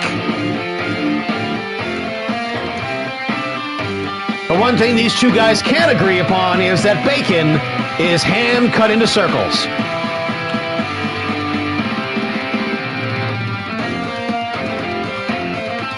This should be a fantastic contest here. These two guys known for their toughness, known for their wrestling acumen. And Jesse Jackhammer just recently won the MVWF United States Championship just a few days ago.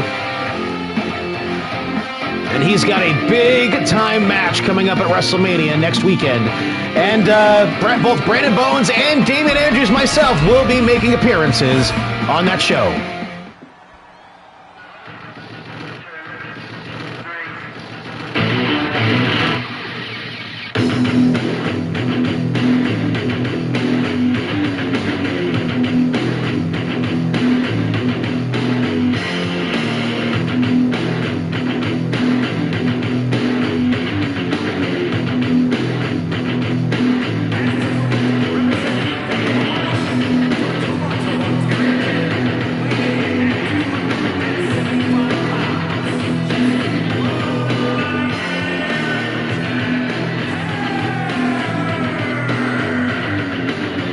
Jesse Jackhammer, former world big money champion here in the MVWF.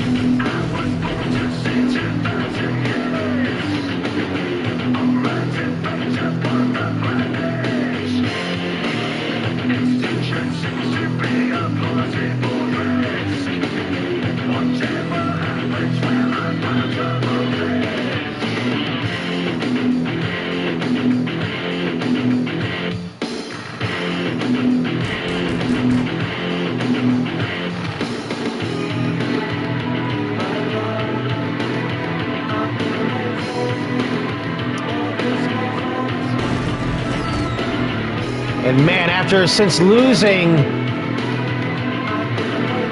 the Big Money Championship, and what a successful run Jesse had, multiple title defenses, a heated rivalry with Shadow.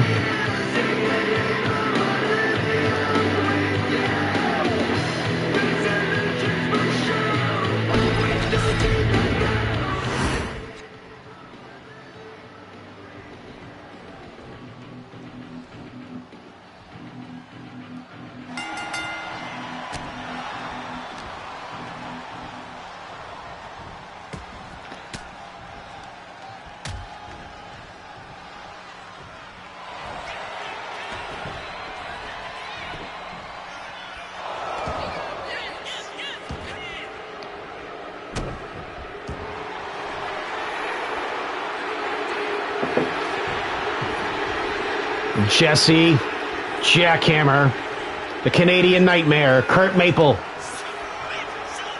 the Canadian Dream, if you will. Oh, Canadian Bulldog right there. Oh, and both men throwing shots, neither of them hit.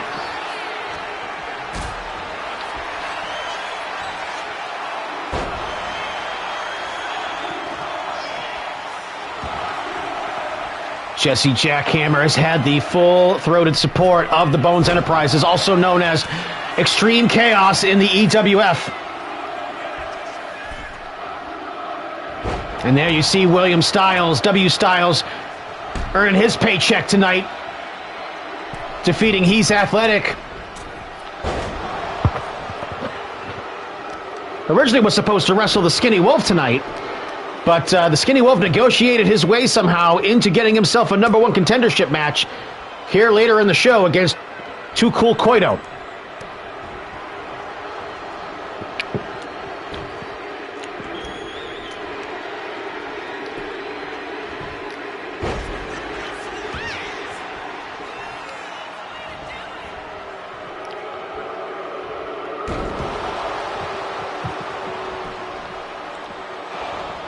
Perfect plex right there by Jesse Jackhammer. Doesn't get even a 1 count.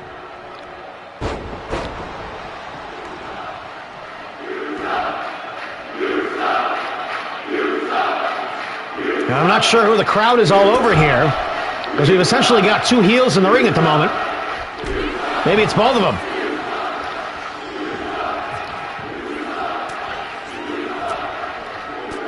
Smelly fixing the mistake that William Styles made, and good reversal right there, and a smash to the arm of Jesse Jackhammer. Going to try and perhaps neutralize some of that height and strength advantage that he has over Kurt Mabel. Jesse Jackhammer is a very big guy.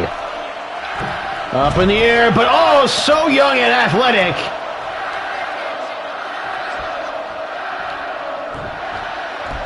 And the EWF United States Champion going up against the man who considers himself the champion of Canada, and Kurt Maple. Of course, Kurt Maple, some of his resume here, he was the Rookie of the Year last year, won the MVWF Championship in his rookie year for a brief period of time. Had a meteoric rise in there. Brandon Bones, even with his neck brace right there, reaching into the ring right there to fuck with Kurt Maple. The unity of the Bones Enterprises, and of course, Melanie, she knows who signs her paychecks here. She knows where her bread is buttered.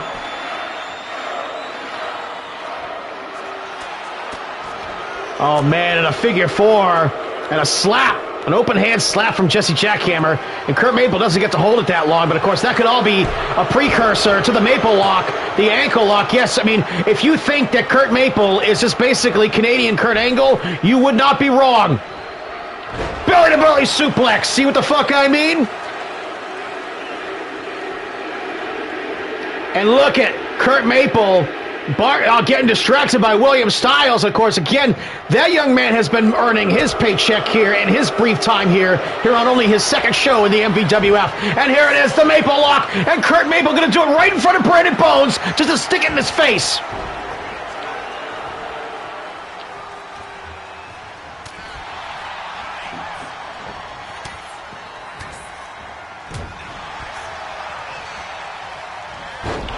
DDT, Kurt Maple making inroads here, but he can't keep getting distracted by the Bones Enterprises, as distracting as they are. Brandon Bones in that brand new powder blue suit and that neck brace. He looks fucking hysterical out there. He looks hilarious. Oh, elbow! 2/3 of the way across the ring, and Smelly nowhere in town. Come on, that could have been 3 right there. And that is not going to help Kurt Maple's disposition. And a DDT, and now he's bleeding when he should be having his hand raised right now.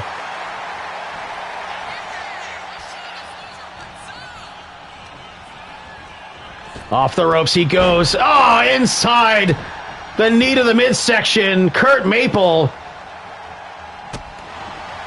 in good shape, so hopefully he's trained to take those types of shots. And a big-time leg drop. And Jesse's showing off to the crowd here. Up in the air. Ooh.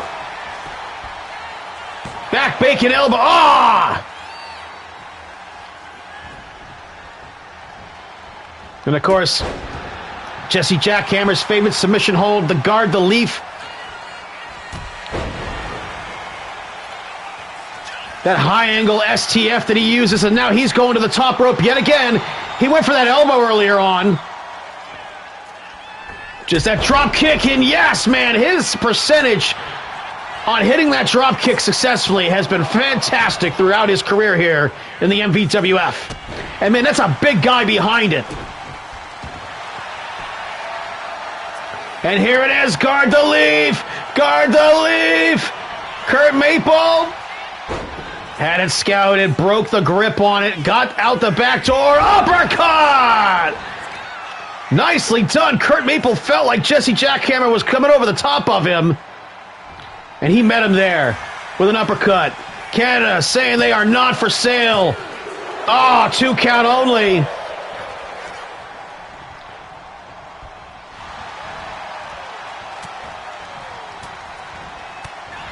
And the big man cut him off. Double leg takedown.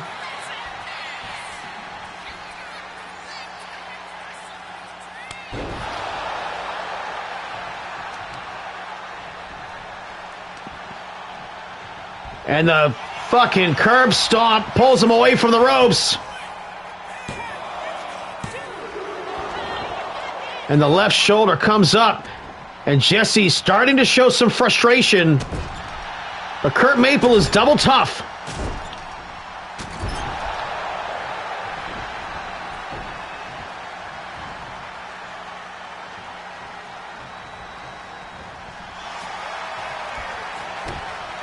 Man, Kurt Maple tried to rush him, and Jesse Jackhammer met him with a backbreaker and a neckbreaker combination.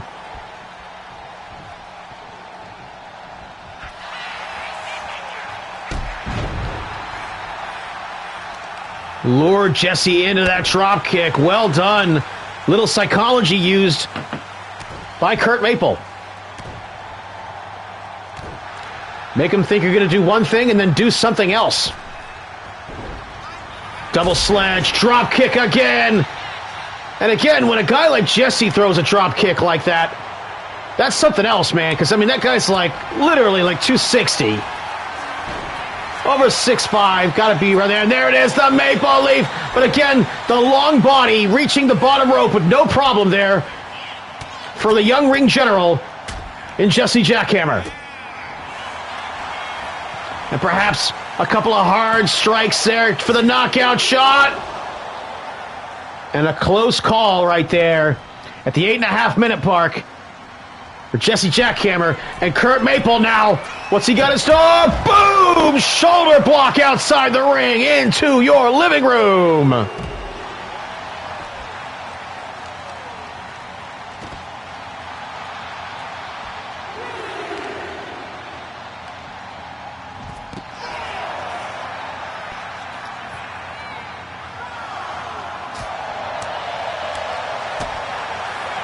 Big strikes coming from the big man. And look at Kurt Maple right there. Good, pure wrestling style here. Going to try and take out that ankle of Jesse, but you can't end the ring, the match outside the ring unless it's a count out. While Styles and Bones look on. Jesse takes the turnbuckle pad off, and he calls to the crowd. Perhaps taking a moment to catch his breath. Maple lock again. Kurt Maple. Jesse in trouble. Jesse in trouble. Nice roll through. Got out of it. Had the counter move. Big time forearm. And he went for that earlier and missed it. This time he hits it.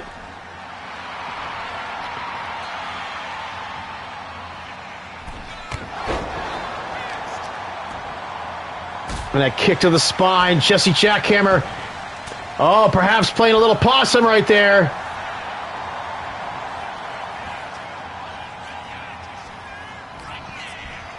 Bones watching on. Fisherman Buster. No! Small package driver. 1 for the victory. No! 2 count only. And Jesse a little surprised right there. He hit him with everything he expected to, and then some. And Kurt Maple showed the toughness and fortitude to kick out. And here it is. Guard the leaf. Guard the leaf. Will Kurt Maple submit? He's got to break the grip, and he taps. He had to tap.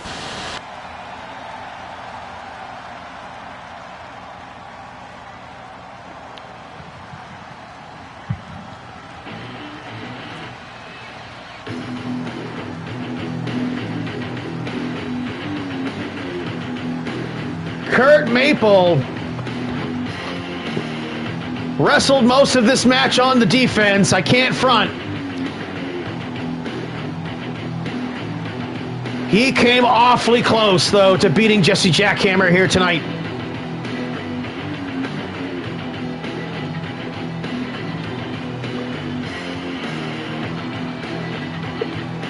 I mean, he had a strategy of working the ankle, small joint manipulation of the big man, neutralized the strength and the height advantage.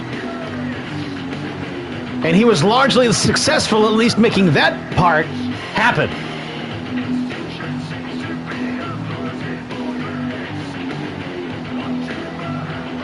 But Jesse's so tough, so resourceful. And then locked, even within eye shot of the bottom rope, and he tapped.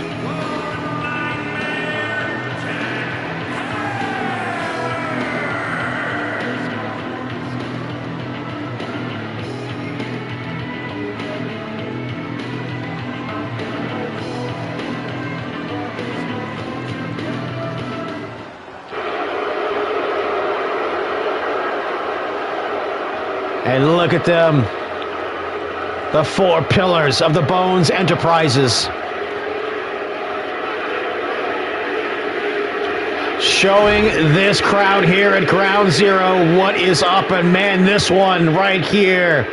This is what I'm talking about right here. Braun Char, the Cree Warrior, going up against Brooklyn Joker, who's made it his mission to fight every big man here in the MVWF and take them down. And Brooklyn Joker came up short against Dennis the Take a Hitman Hart not that long ago. But now Braun Char is going to come out with who I guess the #1 contender for the World Championship will be wrestling tonight. And man, these two big men are going to tear it up.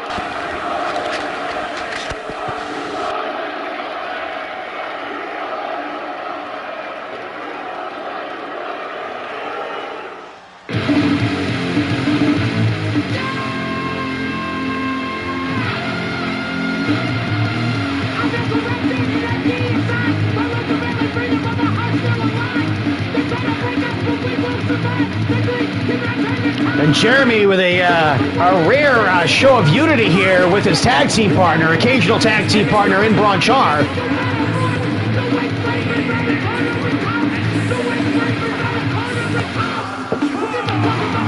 And of course, Jeremy's had something of a short history with the Brooklyn Joker.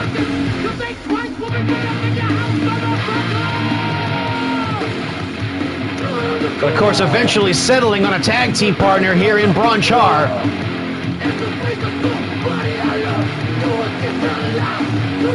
And Braun Char going up against one of the most prolific wrestlers here in E-Fetting.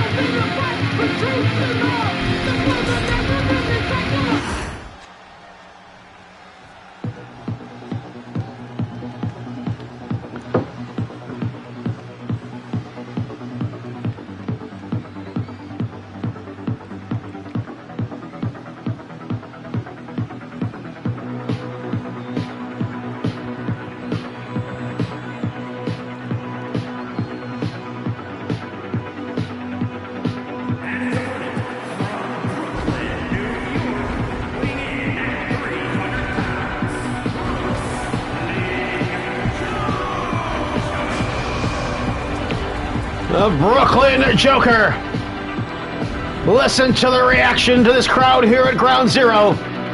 Coming out with his partner, J.W. Caliber.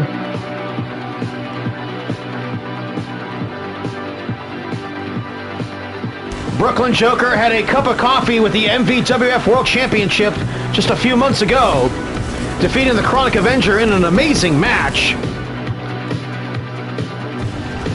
but lost it to primetime Shawn Sanders, our current champion. And Brooklyn Joker feels that if he can defeat all of these giants, he can get himself another title shot and become champion yet again.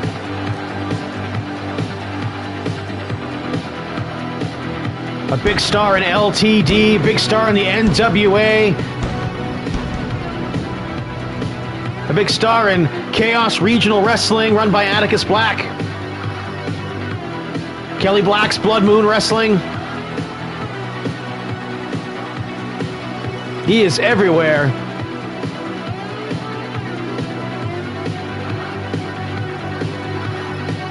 Check your local listings. But man, you want to see two big meaty men slapping meat? Yes, you do.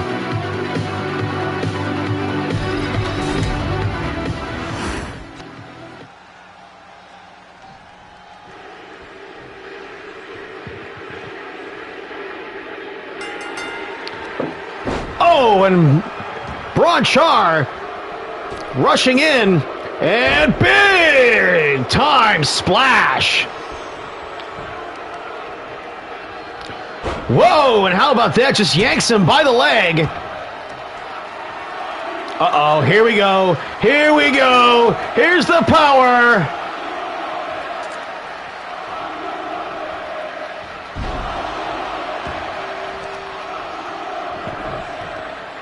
And again, two big titans battling each other here tonight. As close to the MVWF version of what you're going to get to a kaiju battle. Brooklyn Joker, and again, Braun Char trying to make a point here by trying to embarrass Brooklyn Joker. I mean, Brooklyn Joker is bigger than just about anybody in this federation, just as far as pure size. But there are plenty of big guys that are used to being treated like big guys when they're in an MVWF ring. But not when Brooklyn Joker's in the ring.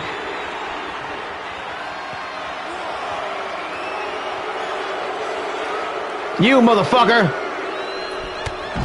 Oh, and what a clothesline from the top here.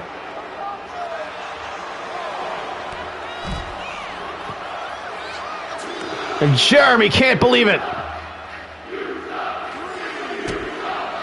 And the referee starting the 20 count outside the ring.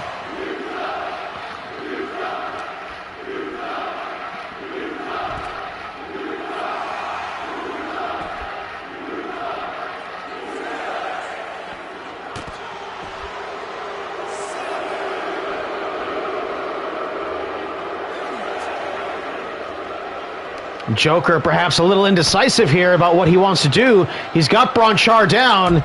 He's neutralized the strength. He's already been pressed over Braun Char's head once tonight. He doesn't want that to happen again. And for the first time tonight, Skip Tracy, the referee,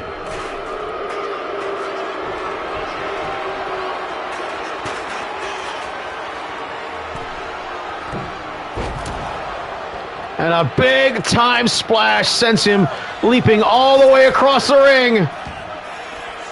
Oh, Jeremy takes the referee out of the ring right there. Are you fucking kidding me? Come on, referee, do something. The referee's showing some leniency here, but he literally grabbed the referee by the ankle and yanked him out of the ring.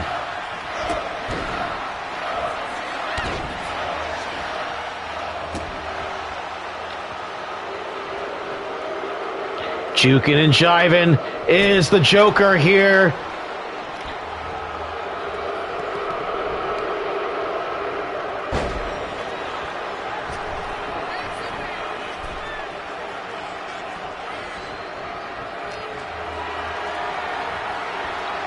Up on the shoulder, clotheslines him on the top rope.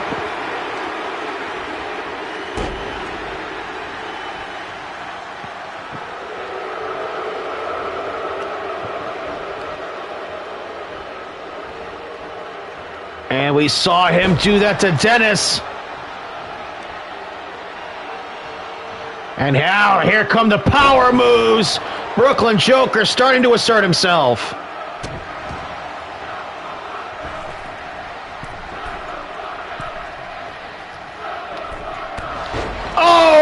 Oh, Brooklyn Joker off the mark. Hits the referee. Oh, power bomb. And he can't go over the cover now. Referee Skip Tracy is down.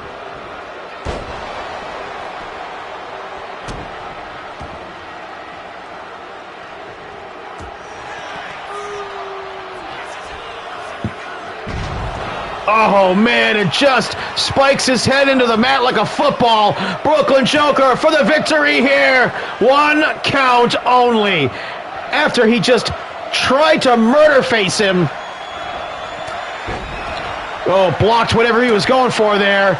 Braun Char done his homework.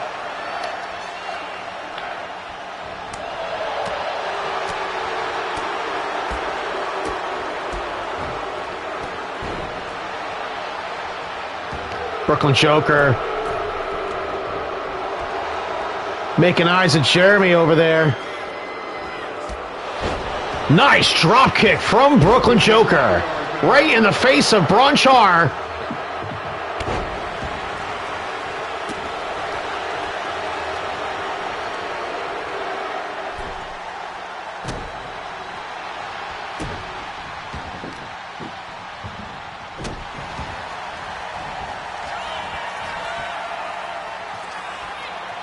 Jeremy looking to try perhaps distract Joker again. Elbow shot all the way off the top, and that's a different kind of move when it's a big 7-foot-plus monster like Brooklyn Joker coming off the top.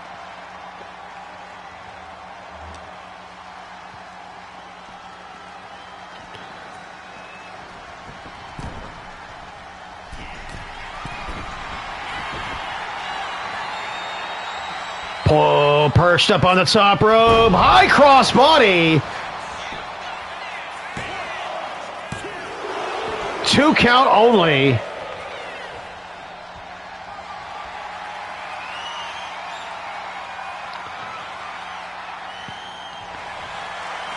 Ah, here it is. Gonna choke him out.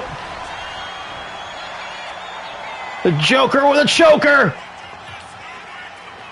Braun Char, again, just too big to hold on to. Even for a big guy like Brooklyn Joker who whiffs on the clothesline.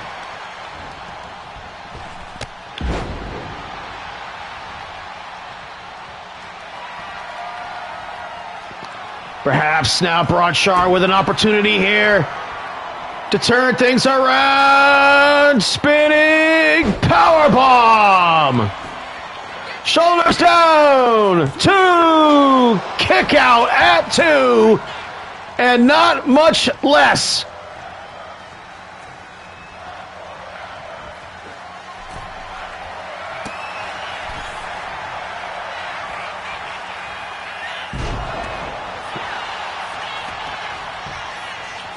And another face spike going for the cover, and our left shoulder comes up just in time. Brooklyn Joker is like, can you believe this fucking bullshit?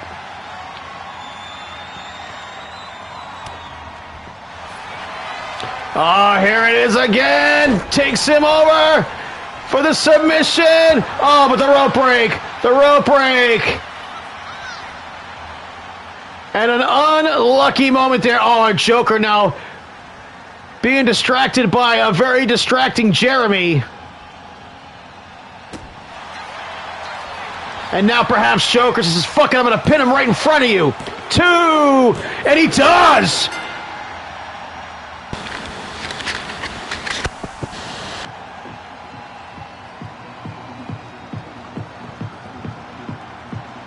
And I would have to say, a fairly dominating victory for Brooklyn Joker over Braun Char.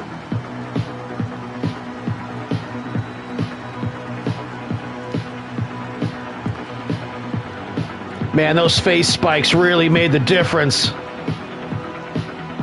That drop kick made the difference. And Joker hitting everything he needed to hit made the difference here tonight and scored him the victory. Look at this, one move after another. Braun Char on his heels the entire match. And perhaps as far as their team goes, Bradshaw, well, he was the victim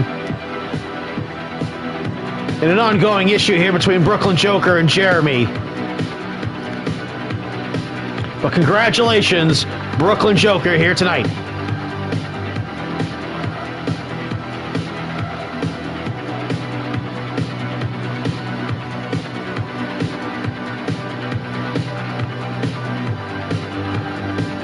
What an effort by Brooklyn Joker.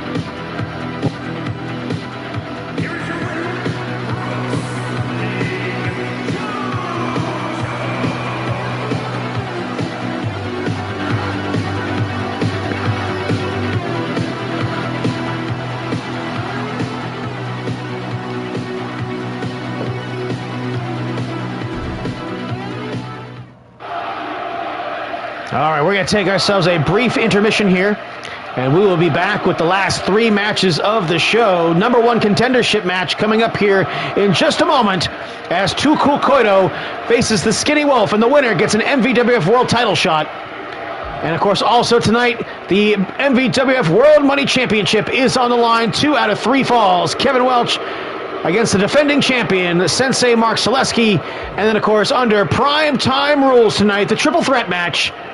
Dennis Take a Hitman Hart, his most hated rival, last call Jeremy Love, both challenging at the same time the champion, primetime Sean Sanders. And we'll be right back, folks.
Girl, you know it's true.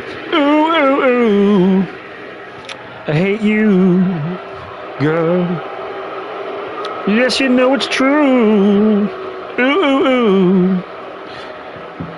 All right, motherfuckers, it is time to return to the show.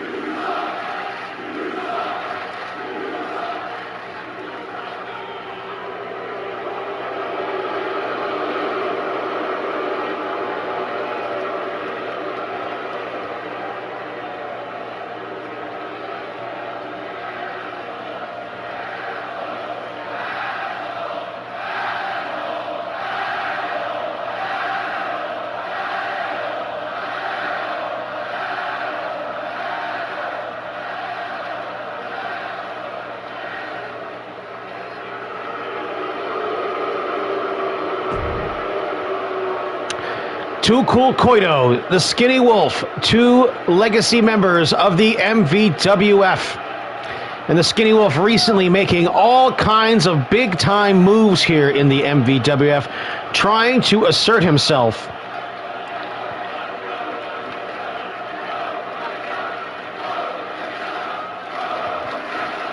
Uniting Adrian Knight and Kyle Empire and winning the World Tag Team Championship. They did it. He made it happen.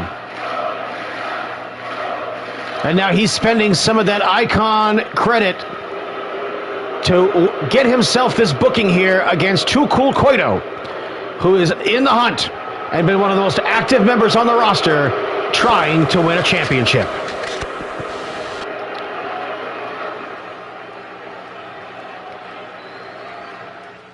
Come on, bring it. Come on, come on. Gorilla, money in it. Rope to change. Gorilla, money in it. Swipe, leather, get it, cage. Gorilla, money in it. Super fly holes with a nose for jeans. Gorilla, money in it. Black truck rolling on triple gold D's. That's right, the proletariat playboy is here to take over. He's got Space Hooker and Brittany Bacon with him. Good, the Sugar Babies.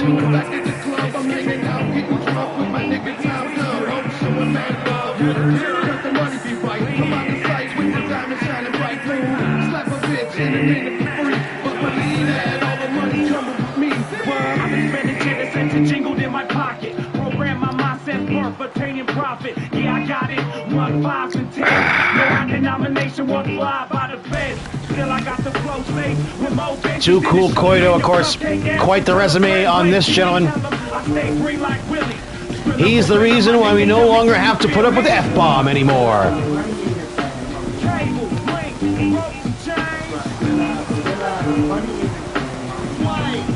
But as a challenger for a championship, he keeps finding himself on the losing end of winning a singles championship.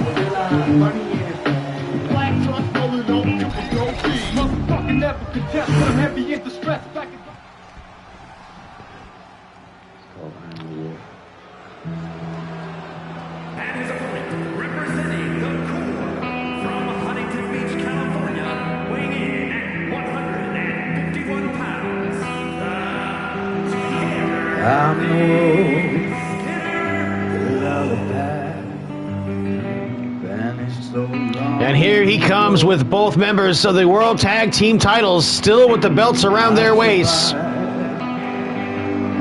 And much to my surprise here, the Wolf pushing those guys out in front of him here tonight.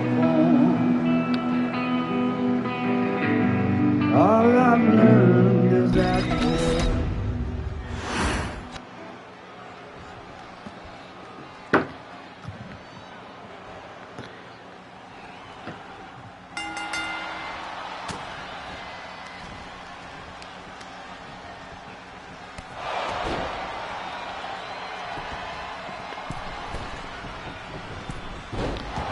And the Wolf off the second rope with a double sledge.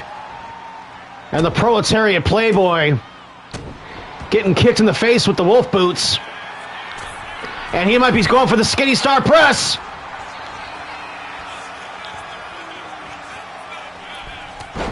No, a flying forearm almost all the way across the ring right there. And of course, the Skinny Wolf, probably better than anybody in the MVWF, knows how to make up for a size discrepancy.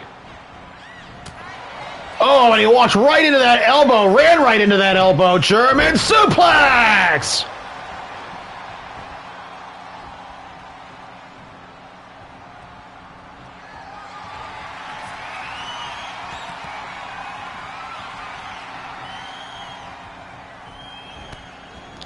Big time knee strike up on the shoulders. Oh, the Wolf countered. Reversal into the corner. Caught the kick, turned him around. The Wolf doesn't want to let this opportunity go for a shot at the World Championship.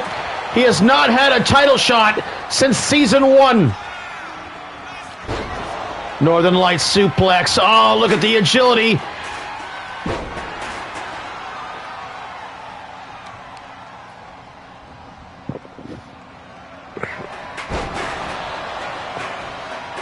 And a bit of a very different opponent here for Too Cool Koito.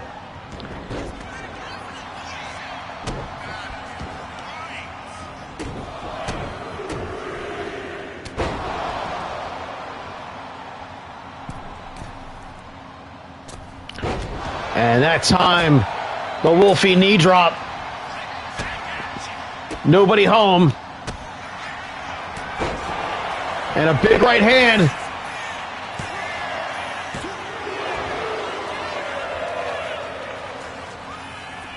And the left shoulder came up, and now it might be time for the Skinny Star Press. Oh, and he was out of there. Did not get caught. Didn't get caught there either.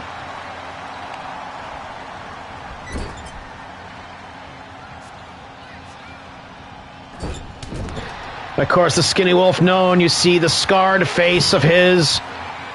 Back in the GameCube days, the 27 fork strikes to the face, scarring him for life.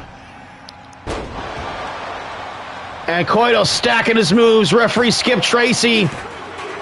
And a little assist right there, trying to distract by Kyle Empire. And Koito's like, what the fuck? Stay out of the goddamn match or get the hell out of here.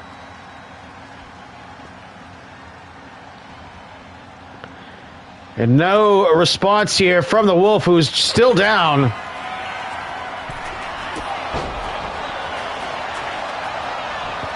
And a big running kick to the Wolf. Shoulders down to the right shoulder comes up. Wolf in big trouble here. Koito looking for some air miles. Oh, and a flying knock the bottom out. Covers him, hooks the leg. 1 count only. Strong 1 count there by the Wolf, who's definitely hurting at this point. Oh, drops down.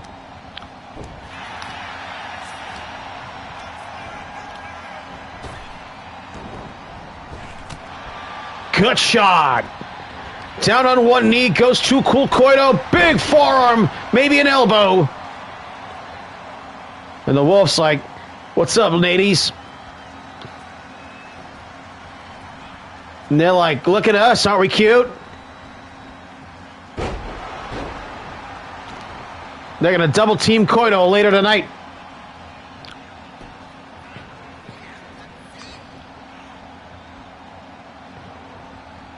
And Koito got distracted right there by something.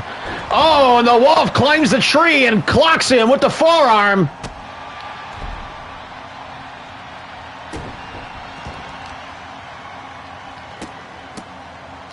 Of course, the Skinny Wolf also known for how he's ruined so many people's lives, like Brent Diesel ran him out of the MVWF. Had a tremendous feud with the Chronic Avenger back in Phase 1, and a 2 counts only.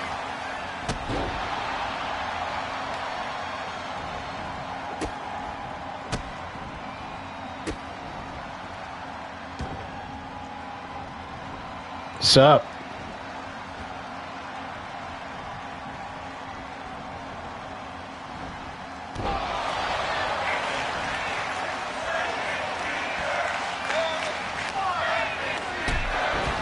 And a knee strike chops him down to size. Oh, and there, look at Koito stopping the quick hands of the Wolf. Even though he's an undersized cruiserweight-style wrestler, he's known for his fists and his quick hands. See what I mean? Letting him have it on one of many of his chins. And a rolling knee strike kicks him off. And the man in the assless chaps is looking to dominate.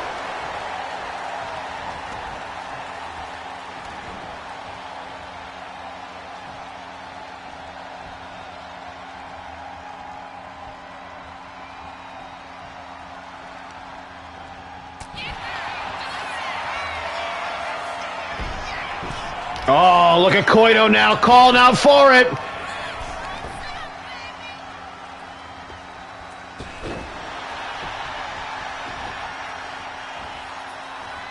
The 699, as he likes to call it.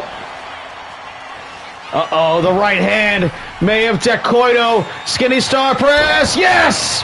Full impact, he hit his finishing move. Shoulders down, toe, no!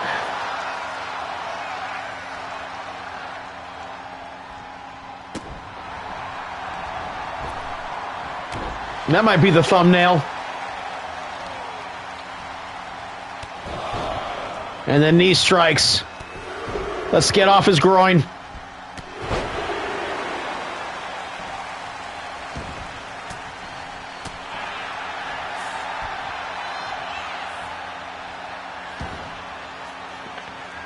And Koito now distracted by the tag team champions at ringside. Perhaps Koito needs to get himself a tag team partner and challenge for the belts. Oh, caught the right hand, gut shot of his own.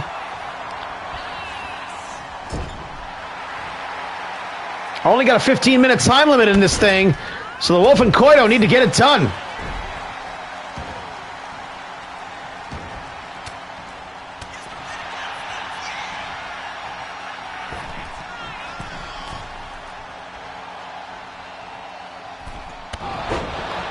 Double sledge catches the Skinny Wolf right on the top of his head. And Koito, the proletariat playboy, has a title shot within his reach here. He's just got to beat the Skinny Wolf. But of course, easier said than done. Look at those kicks and just yanks him by his wolf hair and throws him across the ring. But again, getting distracted.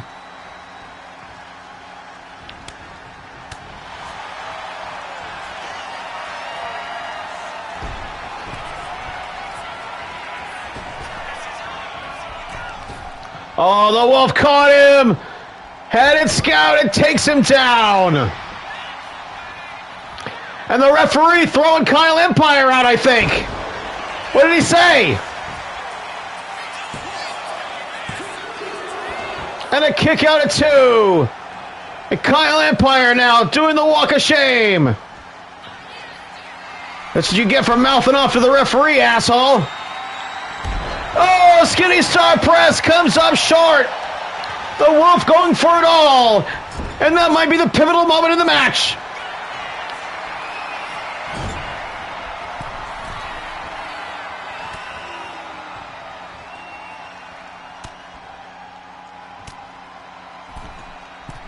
He's still got Adrian Knight out there.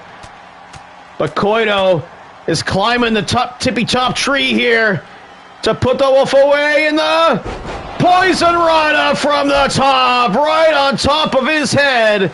The Wolf is out, cover him. 1, 2, oh, the left shoulder came up. How did the Wolf do it?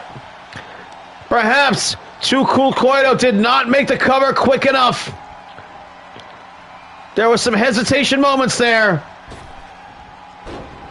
Misses the drop kick to the back of the head. The Wolf now with a shot. Off the ropes he goes. And here, the Thez press and the Fist of Fury to the face of Too Cool Koito.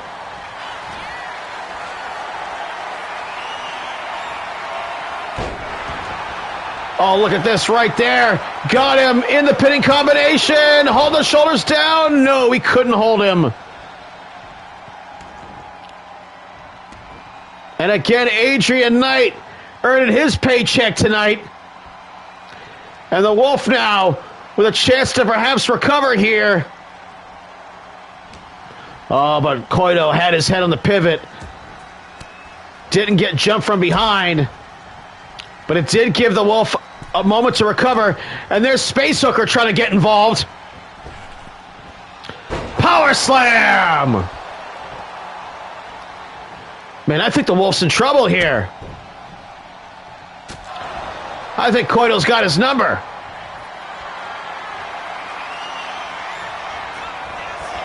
Oh! And an Adam Vinatieri kick comes up short. Oh, the Skinny Wolf slam.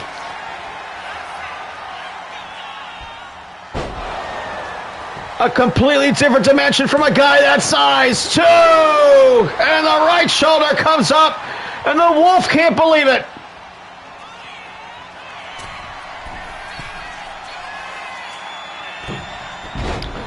And there was nobody home. The flying headbutt. Nothing on it. And the Wolf shoots the side headlock here. Realizes, I gotta slow this guy down right here. He's hurt. He missed the big move. He's missed it a couple of times now.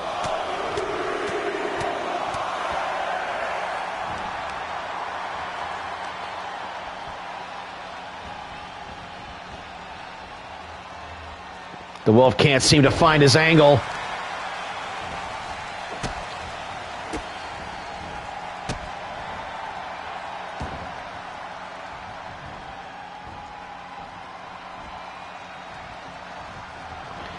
This capacity crowd here for MVWF Ground Zero.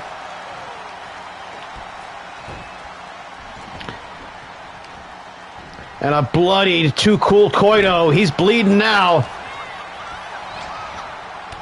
Oh, into the referee. This might work in Koito's favor. Double underhook. Star Destroyer. Total penetration. And look at him. Just mocking the Wolf.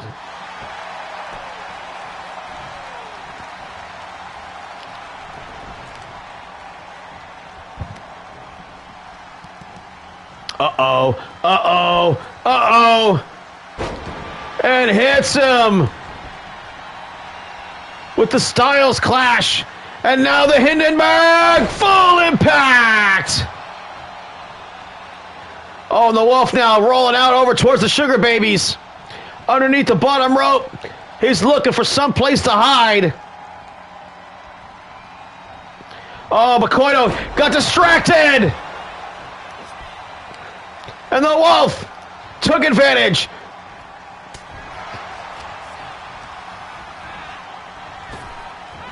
Power slam again. 45 seconds left in the time limit. And punts him in the head.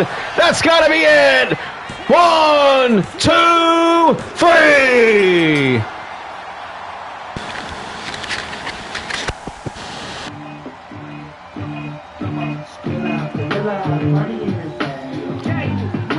Give it up for Too Cool Koito in the clutch moment there with seconds left in the time limit.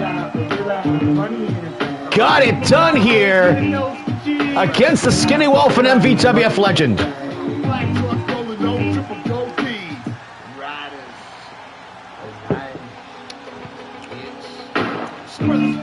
Money's everything. Smack you in your bitch for $1 and some change. Looking strange, mean looking in the back of the club. I'm hanging out, getting drunk with my. Wow, that was an amazing match right there. The Wolf.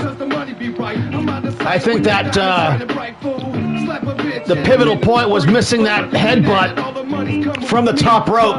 Koito was out of there, and then finally, when he finally hit the Adam Vinatieri kick a second time, no high denomination, one fly by the feds. Still I got the flow safe with more Benjis than the sugar in your cupcake ass. So tell a friend, wait, you can tell them I stay green like Willie. Skrilla for real, my nigga, tell me, can you feel me? and now Too Cool Koito will receive a shot at the MVWF World Championship against the winner of tonight's main event.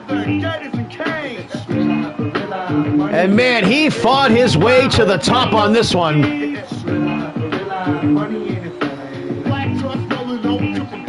Motherfucking never contest, but I'm heavy into stress. Back a Glock in the vest, and the spill is what I quest in the passenger side of the Navy. Right behind the black caddy, rolling deep. All these bitches looking at me, shining. There was the second one. Actually, that was the third attempt right there. The second one missed. And with seconds left, Koito is our #1 contender. Oh, that's right, #1 contender. That's right, put it in a blender. Fucking don't return to sender. Fucking gonna get your mama bent over and bender. That's right.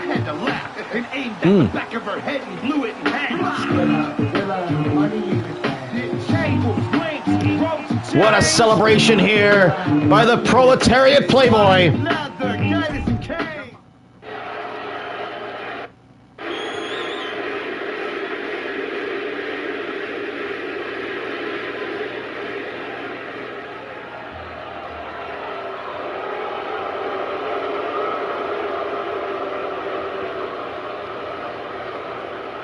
Kevin Welch looking for championship gold here, and he's been on a streak. Great matches, big time victories. Oh, the crowd telling the Wolf he sucks.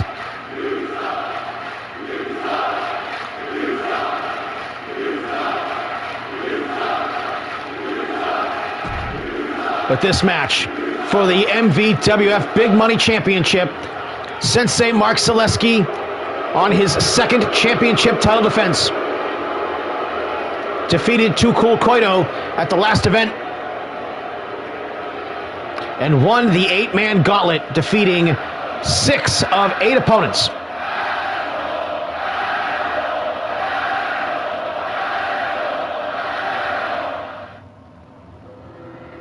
Come on, God, answer me. For years I'm asking you why. Why are the innocent dead and the guilty alive? Where is justice? Where is punishment? Or have you already answered? Have you already said to the world, here is justice, here is punishment,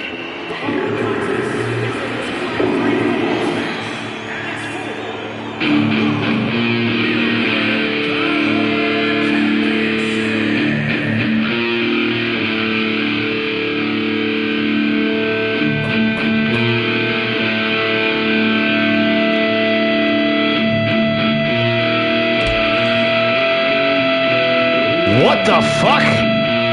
Look at Kevin! Look at Kevin! He's huge! He's enormous!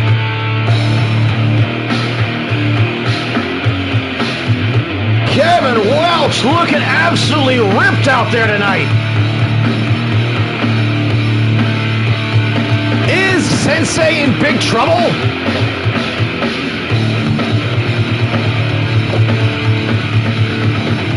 A guy who just a couple of months ago was flirting with being a cruiserweight, and now he looks like a straight up 260-pound jacked monster. I can't deny reality, and life gets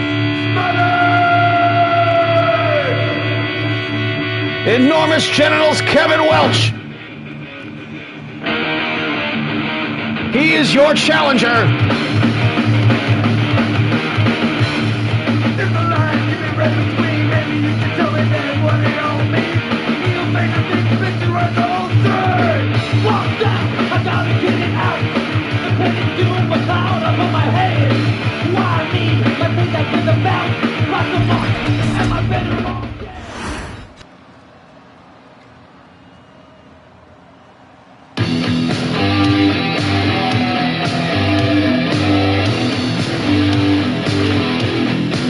And here comes Sensei!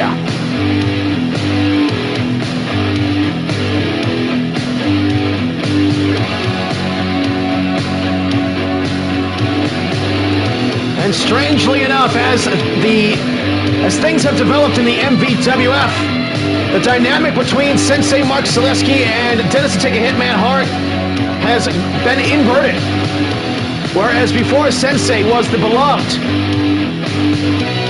sentimental hero, he has grown embittered on his path to winning the World Money Championship, while Dennis is now so less embittered and more beloved.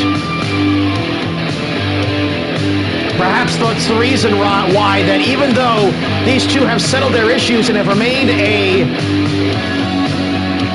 faction here in the MVWF, they are now pursuing their own singles goals here in the MVWF.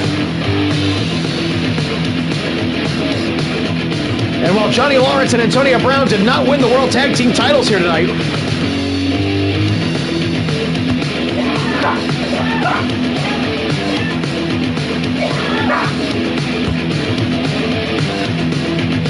they still could control both heavyweight championship single belts.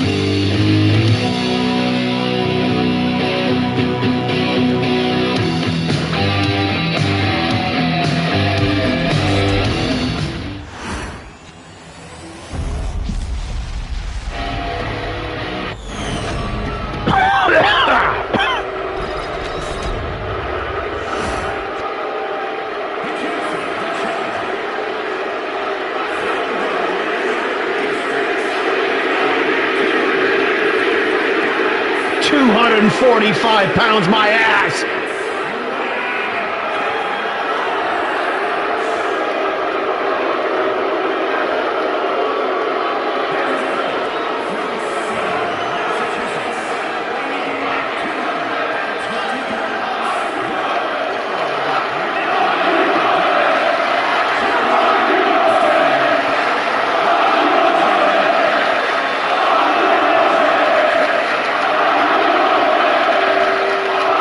To be quite frank, I think Zaleski's put on a few pounds too. He's definitely trying to circle the wagons in defending that championship. His first singles belt since returning to the Phase 2. Man, look at the pipes on Kevin.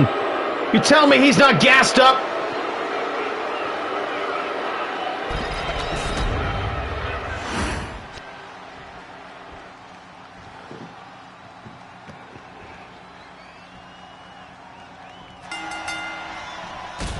Oh, sweep the leg, Zaleski.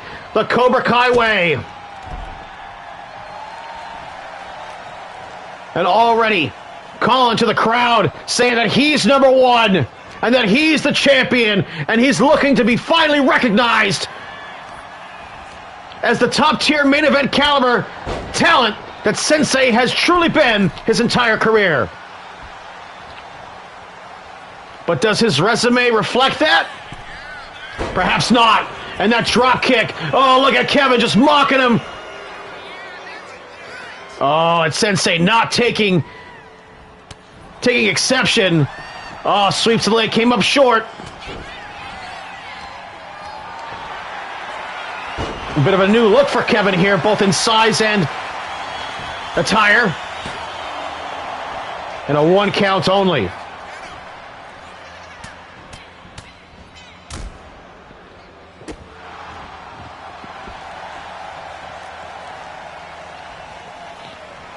And again, Sensei doubling down. And didn't pay off for him again. Drop kick to the back. Sends him into the ropes. And just sledges him. Oh, it kicks him in the face. Of course, Sensei Mark Zaleski been very critical of Kevin Welch in his career here in the MVWF, man. Like, whenever he comes down here and gets on the mic, and I am making plans to have Cobra Kai to come down and do color commentary sometime in the near future.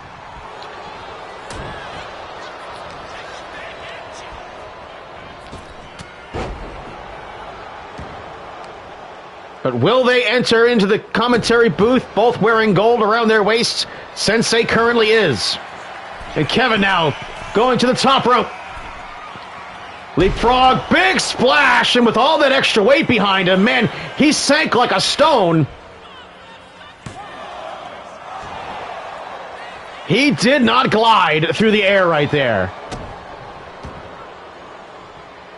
And you know, Kevin legitimately has been a heavyweight his entire career here in the MVWF, but the fact of the matter is that he was just above the threshold that put him out of the cruiserweight contention. But he claims on numerous occasions that he's dropped enough weight to enter the cruiserweight division. But now look at him here, like he is far beyond doing that bullshit anymore. Look at this end zone. 2 out of 3 falls.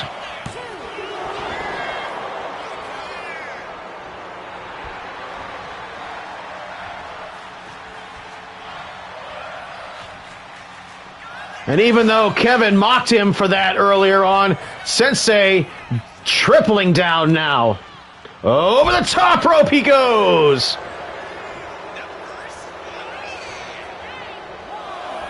And Kevin, a well-known shit talker here in the MVWF.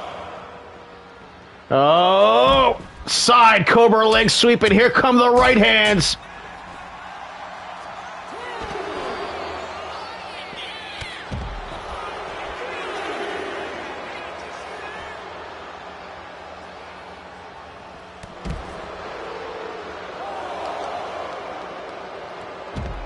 Oh, Kevin yanks him by the leg.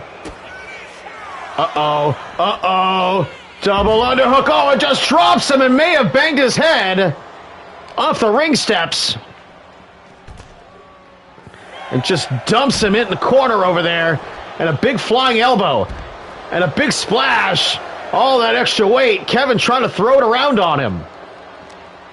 And remember this one, 2 out of 3 falls here tonight for the MVWF World Money Championship.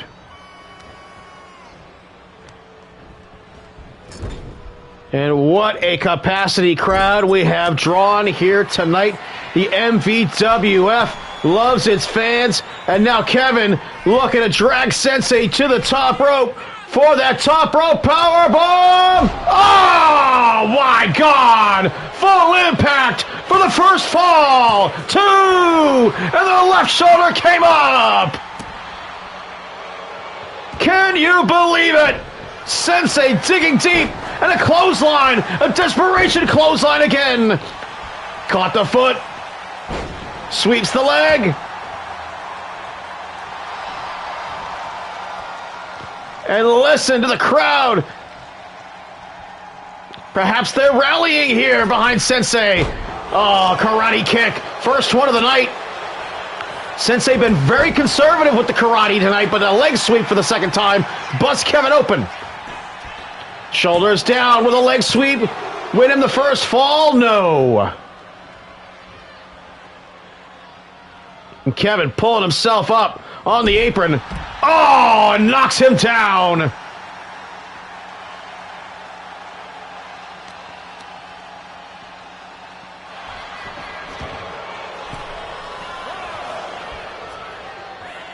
What an event this has been. The main event still to come for the MVWF World Championship. Next weekend, we will be guest spotting on Extreme Wrestling Federation's WrestleMania weekend. Be there or fuck you. Here comes the karate, and Kevin feels its wrath. Right hand. End zone, end zone. Oh, and he spikes him like a football.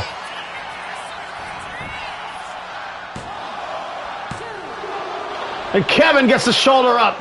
He does not want to be humiliated being pinned that way.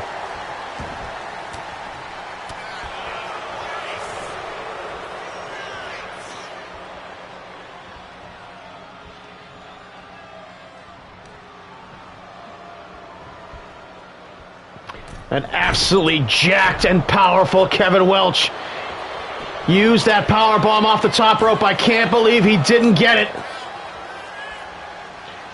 Quite frankly, right there, he can't believe he didn't get it either. Meanwhile, the rest of the world looks at him and goes, we believe why you didn't get it.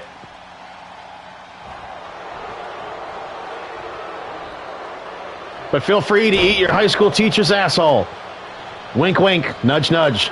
Oh, and look at him mocking the sensei again. Now Kevin doubling down on Sensei's triple down. Gut shot.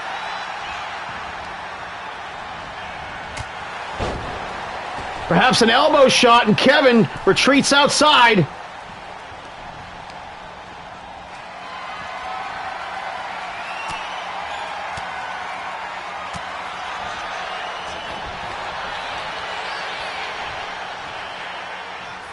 Oh, an Alabama slam. Look at that counter move over the shoulder. And look at that, finally.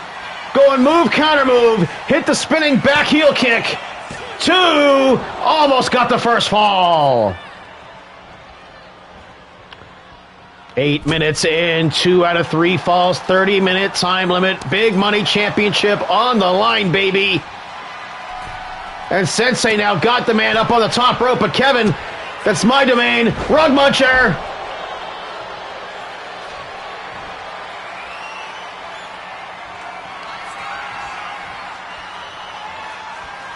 Up on the shoulder. Here's one of his new moves. The spinning hammerlock Michinoku driver. Got him all folded up for the pin for the first fall. And what a kick out by Sensei. And a bleeding Kevin trying to rally. Trying to mock the Sensei. Up on the power slam. Big time power from the very much more bulkier and jacked Kevin Welch. What's he doing? Oh, and a spinning senton. And now Sensei gonna make him pay for the mistake. Steve Perry press. 1, 2, 3 for the first fall. Can you believe it? Sensei winning the first fall with the Steve Perry press. He loves Journey. And Kevin bleeding profusely. Big right hand. And off the ropes. Caught by the sledge.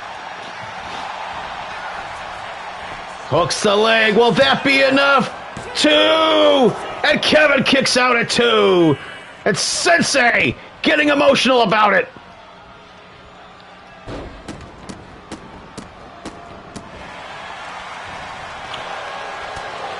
Oh, what a right hand that was. Got him with the shoulder block, and man, the broad shoulder block of the very bulkier Kevin Welch, and a leg sweep for the 3rd time. He's 3-0 on that one, and Sensei throwing it in Kevin's face. Who's number 1? Big Money's number 1.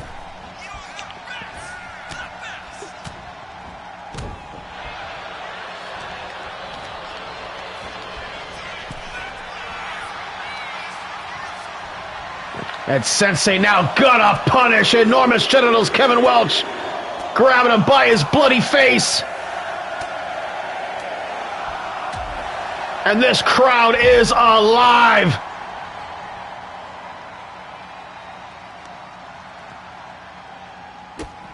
Oh, man.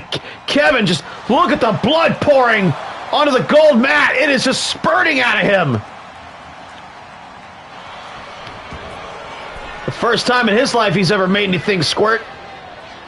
Oh, Sensei caught him with the body scissors and a thrust kick to the bleeding head. And now it may be time to put Kevin away. Steve Perry press. Shoulders down. And no!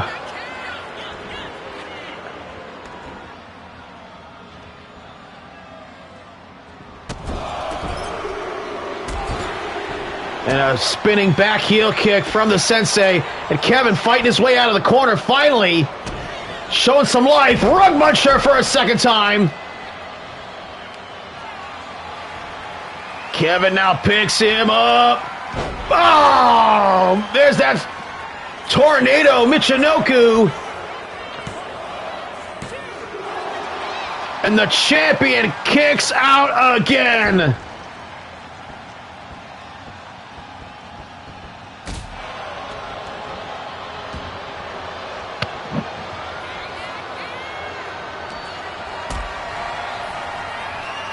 Kevin now got him up in the air. What's he gonna do with him? Oh, face first to the turnbuckle.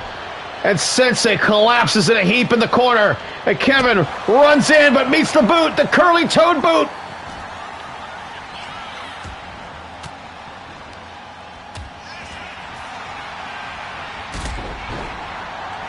Kevin goes down hard in an awkward way. And once again, in his face with that shit.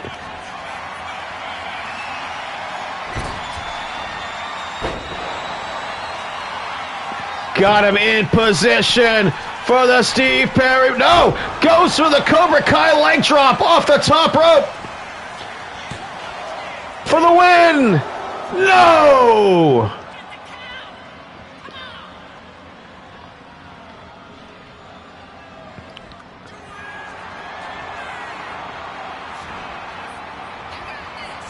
Stalking his prey, Kevin collapses in front of him, kicks him in the head, and that might be the shot to the head, the mercy killing. No! Kevin digs deep one more time. And you can see the look of determination on the face of Sensei! And the Steve Perry press for the third time! It's over!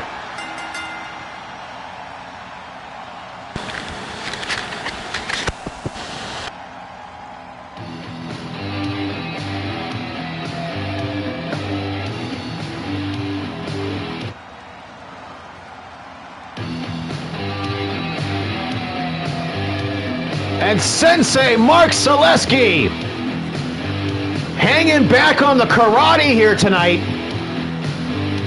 saving it for the end, and unleashing the fury with the Steve Perry press tonight.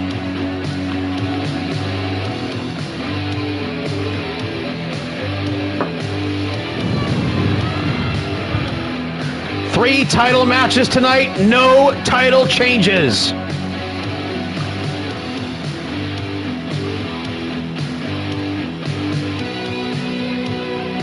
Perhaps Kevin not quite comfortable in his new skin here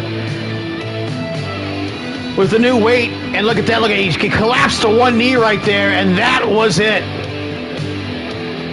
He kicked out.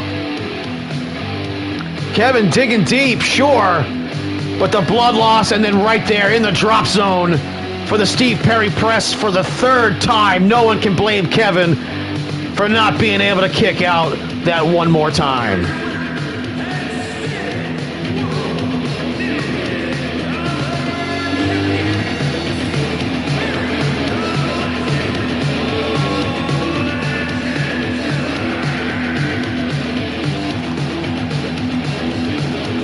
What a title defense here for Sensei. Congratulations to Cobra Kai.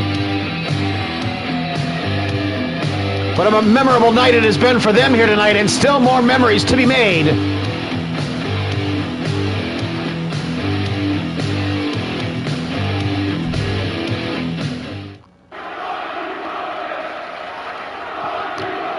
Now this match here is something to behold here. Of course, there's a lot of history here to go over before we get started, folks. Before we even talk about the champion, we've got to talk about Dennis the Take a Hitman Hart versus Last Call, Jeremy Love. Jeremy Love was responsible for no less than 137 barbed wire baseball shots to the head and body of Dennis the Take a Hitman Hart. He is lucky to be alive. Jeremy is lucky to not be in jail.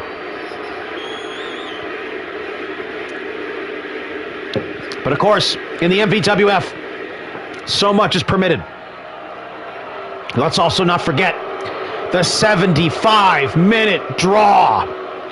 Dennis versus Last Call Jeremy Love in the ambulance match. Had to be called due to curfew. The most violent match I've ever seen on any of these 2K video games. The ring covered in blood, the ringside area covered in blood, the ambulance covered in blood, both men covered in blood, and neither one of them could secure the victory.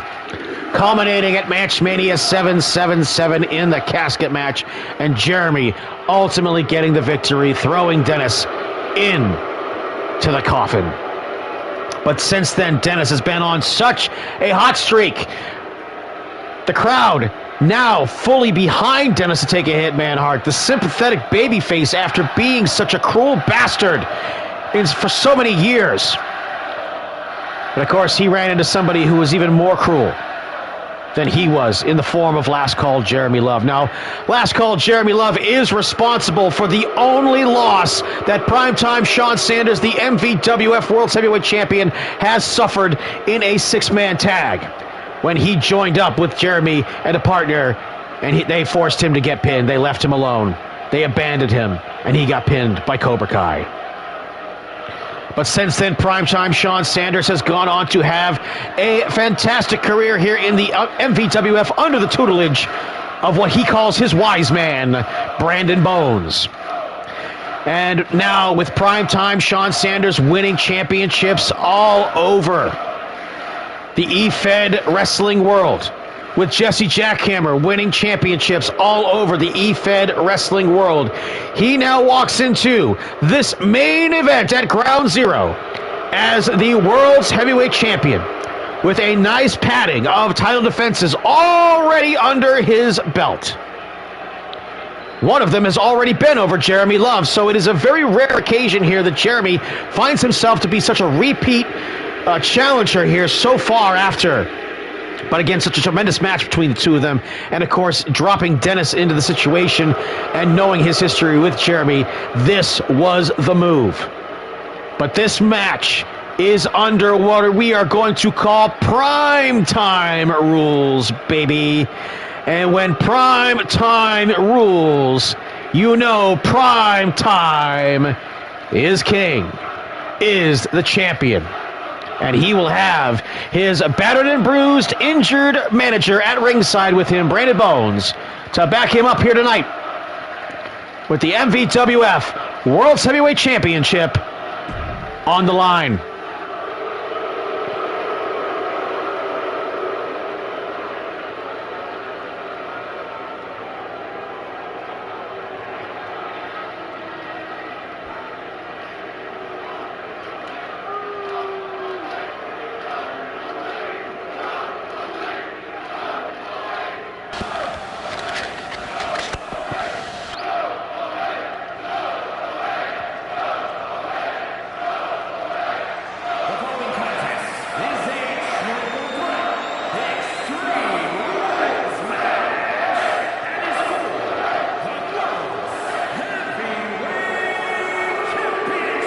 Yes, it is.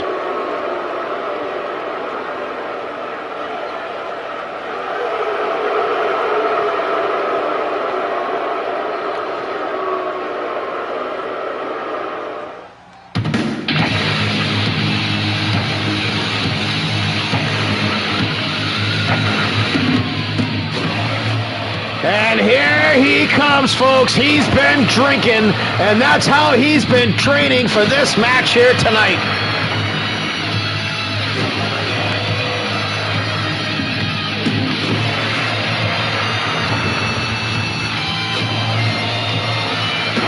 And the champion's personally tailored rules. Bam, bam, bam, bam, on the banging that beer can off of the cannabinoid infusing mask. You can see Dennis with something of a wrist injury going into this thing.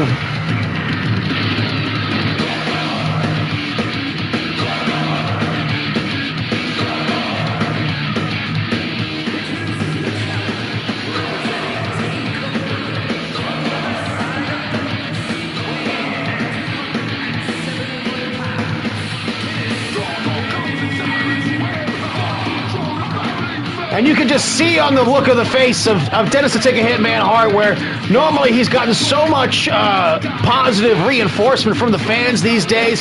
He's been actually in a more jovial mood. But knowing that Jeremy is going to be in this match has obviously fucked up his day.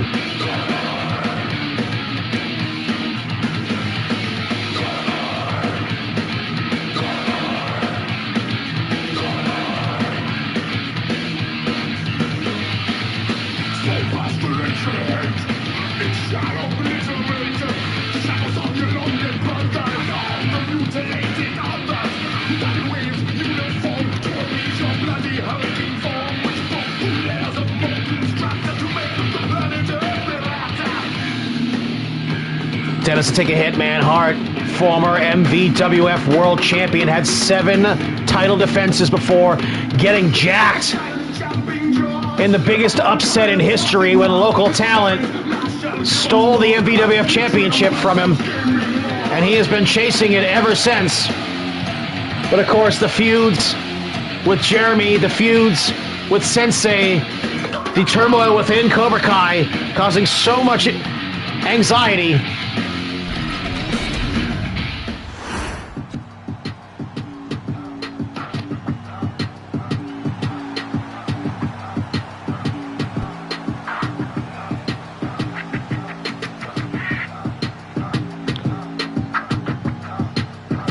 And here comes the man with the most main character imposter syndrome that I've ever seen here in the MVWF.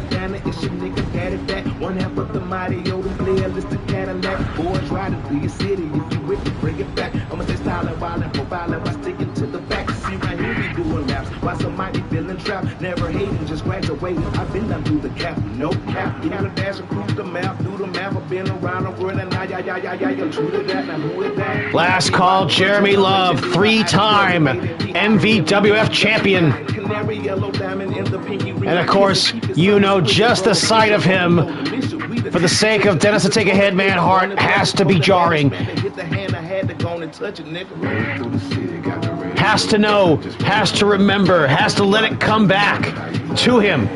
The 137 barbed wire baseball bat shots. Jeremy has no conscience. He's got no apologies and no backstep. The submissions specialist. Love locks 1 and 2 will be employed here tonight. The ground and pound. And the hair splendor is getting out of control. And of course, in real life, he's been hanging out in the Rogan-verse, hanging out with Duncan Trussell. It's just a matter of time before he shows up on the Joe Rogan Experience. You can see his fucking aura.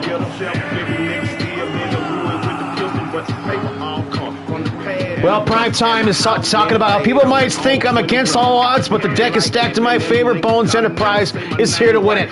But of course, this match, of course, being contested under Prime Time rules tonight. The main event, MVWF Ground Zero, baby.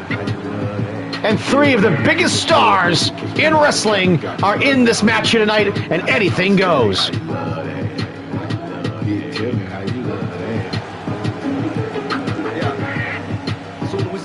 Y'all know what time it is. I'm talking about from the tennis shoes or the hard bottoms all the way up to the cap. And we don't even be capping. You feel? Daddy Fat Sacks, man. Sleepy Brown. It's a Dungeon family affair. He's main evented Match Manias. He was the dominant submissions division champion. I'm talking about, are you having a good time? No,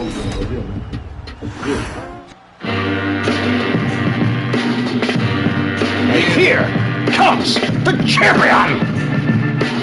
That shit hard. I said, my cranium is vibranium. My brain is uranium and titanium. 45s who aiming them, organize the stadium. Tell them, take cover, I warned you not to play with them. Them borderline war crimes, you got away with them. Who came to save the day and brought the K with them? To read the people's chant from the equal team, trying to keep it clean. Long as all my people solid Dean, I've been in the music scene. And look at the eyes of primetime Sean Sanders staring down the barrel of a gun. Looking at the championship, looking at the challengers, knowing what's at stake.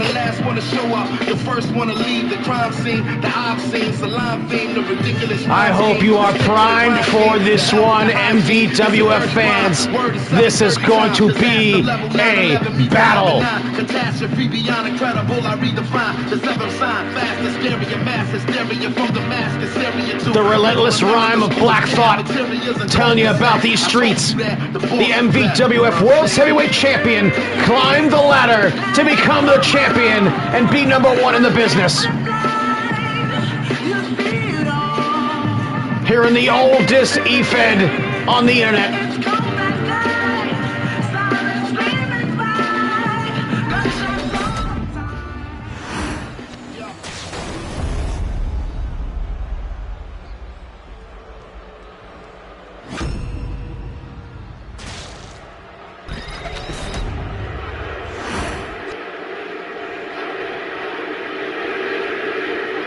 You can feel the tension in the air. And there's the bell. Oh, Jeremy and Dennis right after each other. Dennis throwing knees. Boom! Here comes the champion.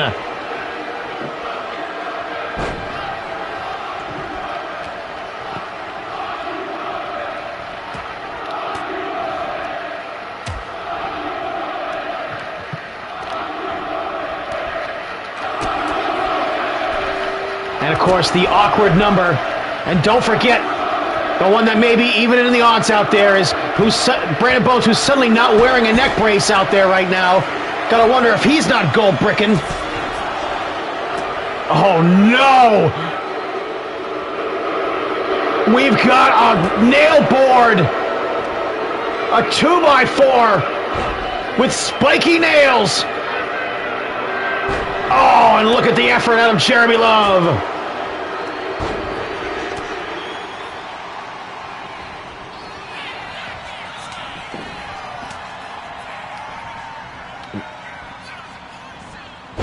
Ooh, and a folding suplex right there on the champion. 60-minute time limit. Elimination rules here. You're going to have to beat both opponents. So even the champion has a very steep hill to climb. And now he's looking to use a ladder to climb that climb to the top of the MVWF, baby. And he's got all the time in the world as Dennis is already focused on torturing Jeremy here tonight. And now he's got the... No! Oh! Oh! Back fist!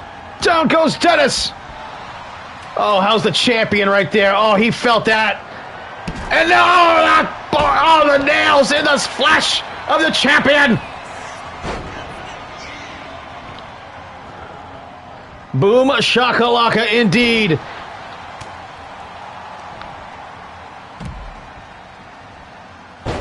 Oh, Dennis!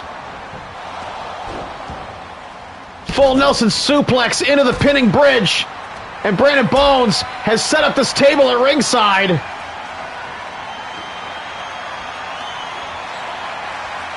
And the Hitman.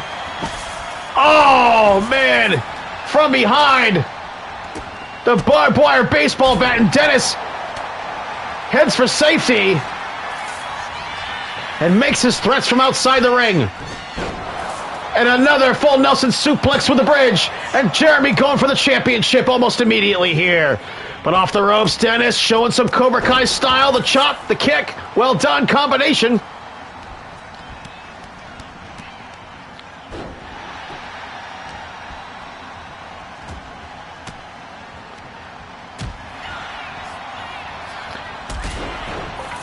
And of course, that casket match was long thought to be the final battle in this long-standing feud between Jeremy and Dennis.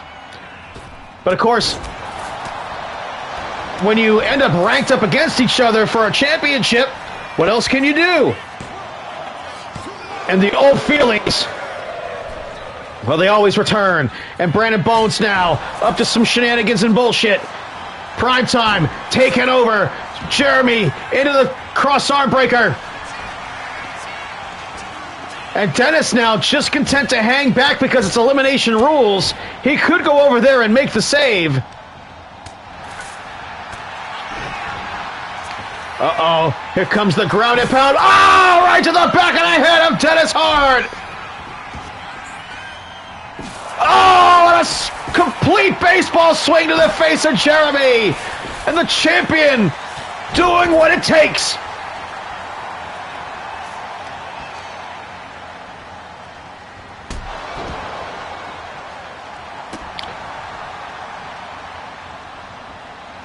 Holy shit.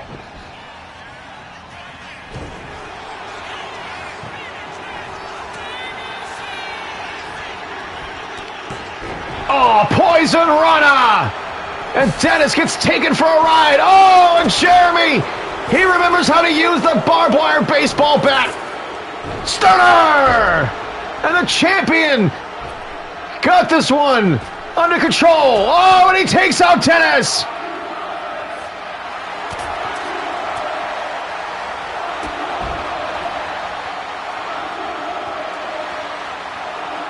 And Jeremy taunting Brandon Bones.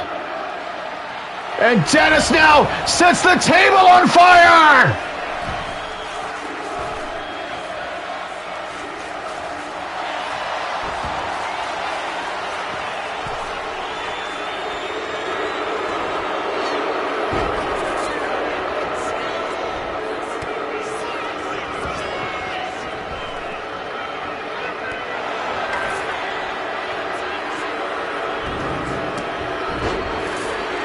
Jeremy now has the steel steps. Primetime sees the flaming table out there. And a 2 count almost earns him the championship.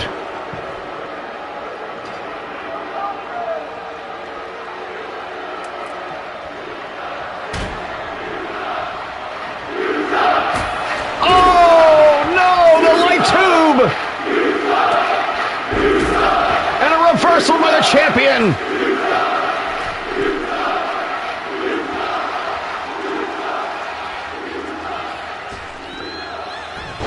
Oh, Hurricane Rana and Jeremy right into the referee, and they are both down.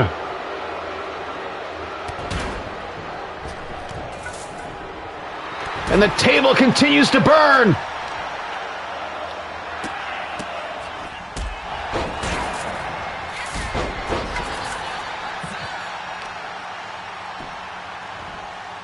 Championship on the line. Dennis down. The referee finally getting to his feet. Jeremy has the steps. Oh, and slams them onto the body of Dennis. And just casually covers him. And the champion gonna let Dennis get eliminated. Oh, but a drop kick. But he's not gonna let Jeremy take the advantage.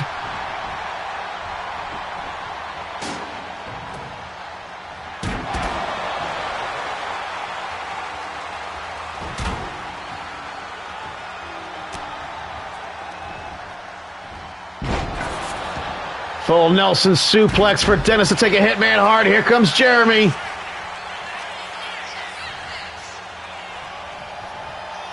Oh, man. Jay Driller onto the head of Jeremy Love for the championship. No.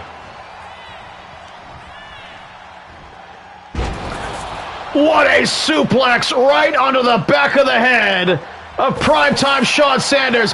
And Dennis now has the barbed wire baseball bat. Check to see where primetime was. Goes for the cover and eliminate Jeremy. No. Oh, to the back of the head. And to the body. And to the back of the head.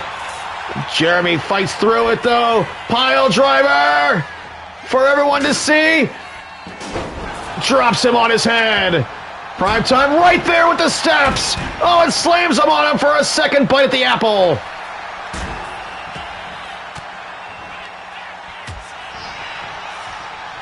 This main event going absolutely crazy here.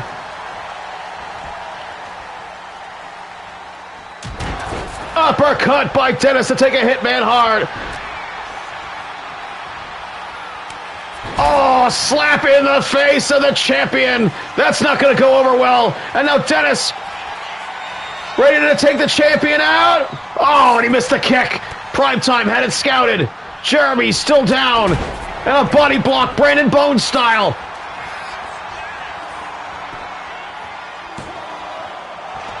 One count only.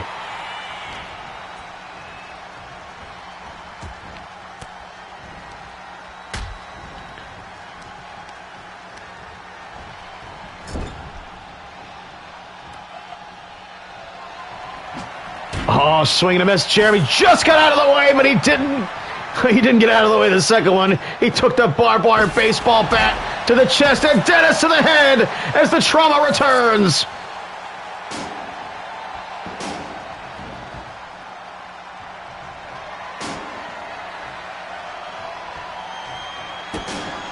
Stunner! To eliminate the champion! Two! The left shoulder came up just in time. Clothesline and a miss. Kick and a miss. Big time boot under the chin. What an exchange. You can see that left wrist of Dennis is all taped up.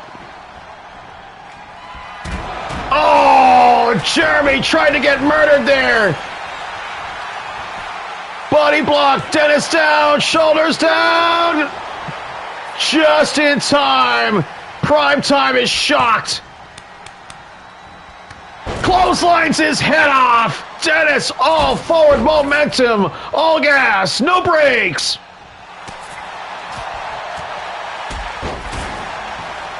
Look at Dennis starting to dominate now.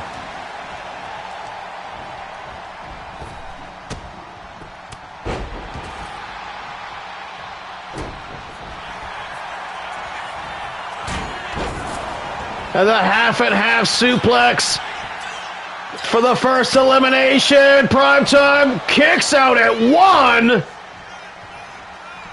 Are you fucking shitting me?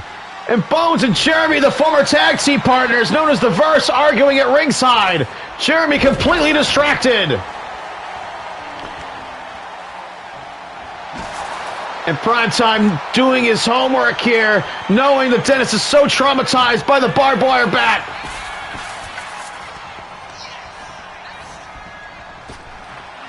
Oh, and Jeremy almost comes down on the flaming table.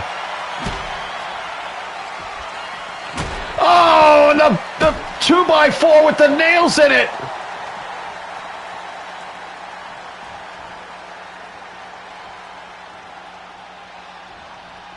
Primetime oblivious to the fact that he's being followed. Or perhaps not. Gives him the house call. And Jeremy now takes his head off with the running elbow strike. Oh, Primetime doesn't want to go through the flaming table. But, oh, and Dennis comes up short with the choke slam.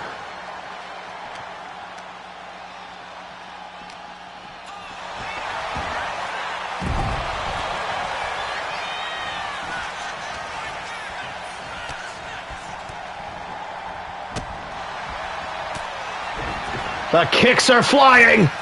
And Jeremy pounding away at the cannabinoid infusing mask. Will Dennis tap out? Oh, Jeremy gets wiped out. Goes to the cover for the first elimination by the champion. 1, 2, no. Barely a 2.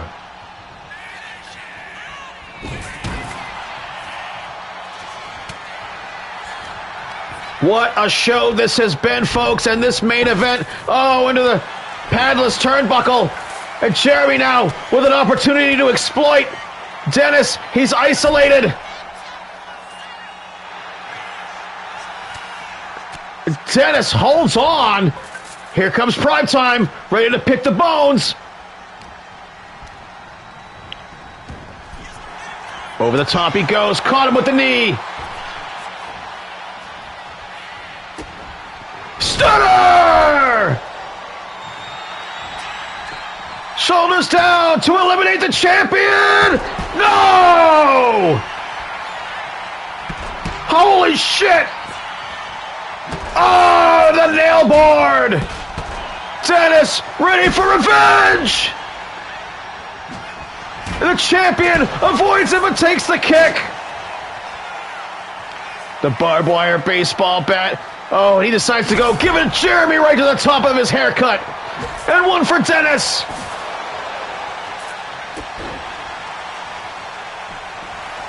Brandon Bones arguing with the referee. Dennis may have avoided an elimination there, and now Sean Sanders outside the ring. He's got the steps. He decides the better of it. What's he gonna do?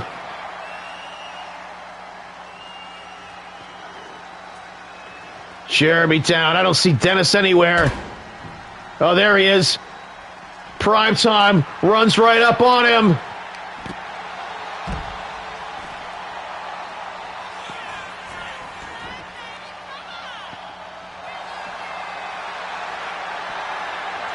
Down, Primetime in trouble. Crossarm breaker. Crossarm breaker. Primetime, though, finds his way out. There comes Dennis. You can see him in the background. And now he's got the board with the nails in it. Oh my God, tearing at the flesh of the champion onto the face. Oh, trying to break his neck on the floor. Dennis he's almost out on his feet right there, but he's right behind Jeremy. He's tapping him on the shoulder.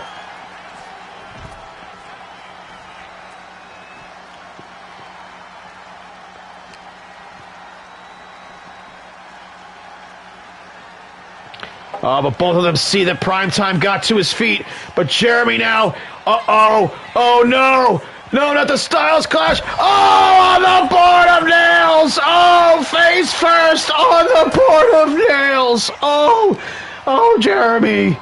Oh, you poor fool. Double team. Oh, my God. It was so worth it, wasn't it? To team for just a second.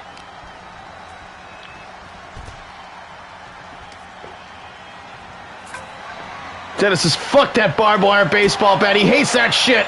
The spin kick. Oh, my God. And the champion gets snowplowed into the air.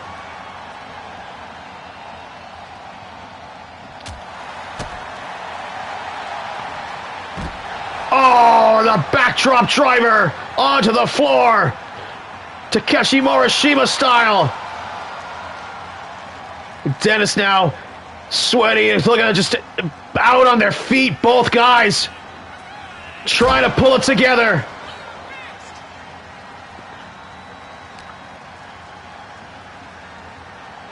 Oh, up in the air, uppercut.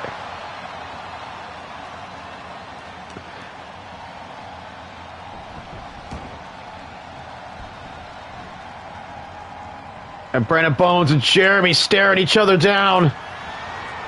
And Dennis changed his mind about the barbed wire baseball bat, especially when it comes to hitting Jeremy, who just totally ducked.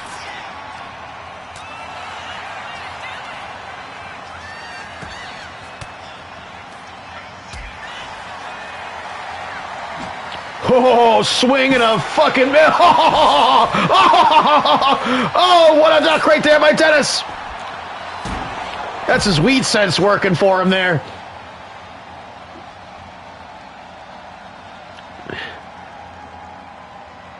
Dennis now talking to some fans.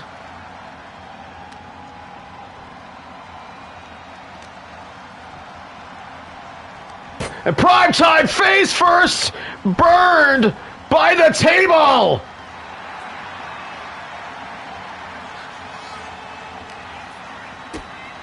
Stunner!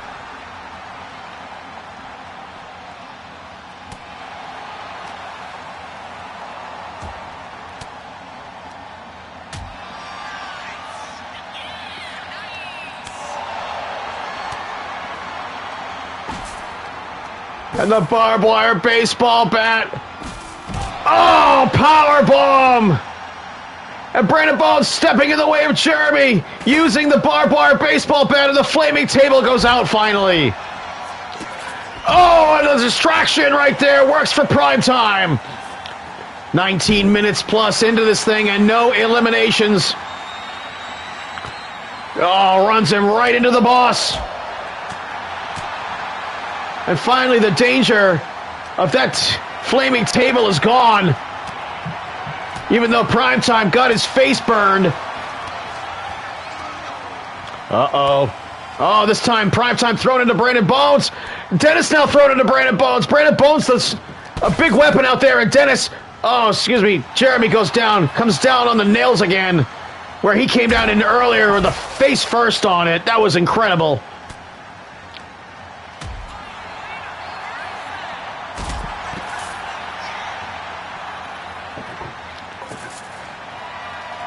And the three-time former world champion Jeremy Love now setting up a table inside the ring.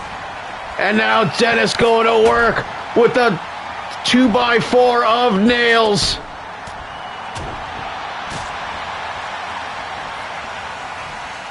Oh, half Nelson suplex for the first elimination. Jeremy shoulders down.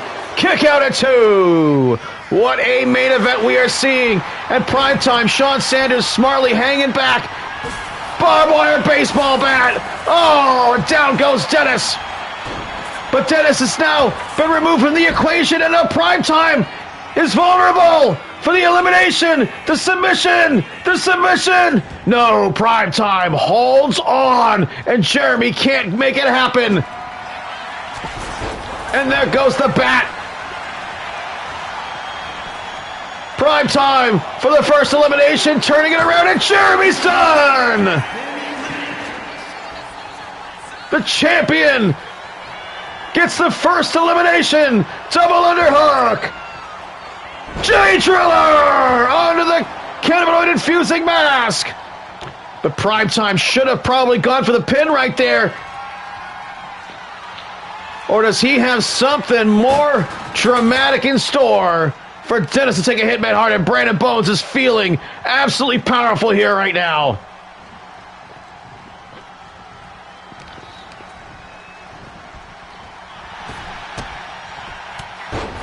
Nice combination, and back to the nail board. Oh, to the head of Primetime. Dennis goes for the cover, and the championship 2! Yes! Yes! Yes! Dennis did it!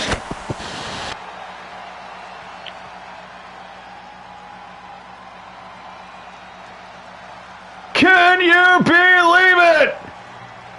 History has been made!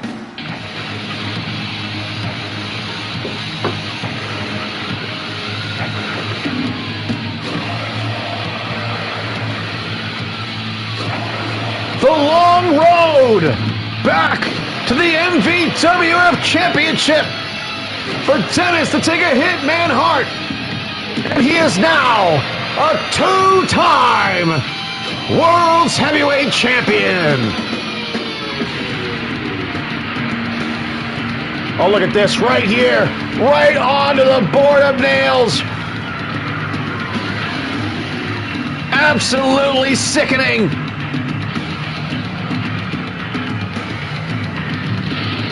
Well, Dennis did not pin Jeremy in this thing. Primetime did. So technically they're one-on-one in this thing, but it's the final pin that wins the belt.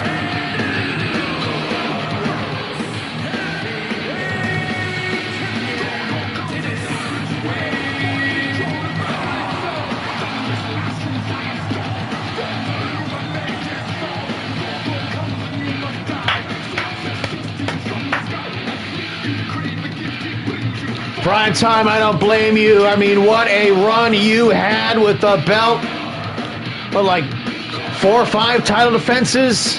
Something like that. And of course, that whole run that you had prior to that where you earned the championship title match. That was absolutely fantastic.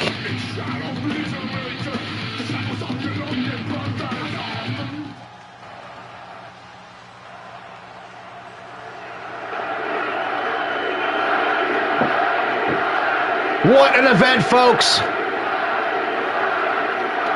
We went the entire show. Every single championship was successfully defended here tonight, except for here in the main event where the numbers game caught up to the World Heavyweight Champion.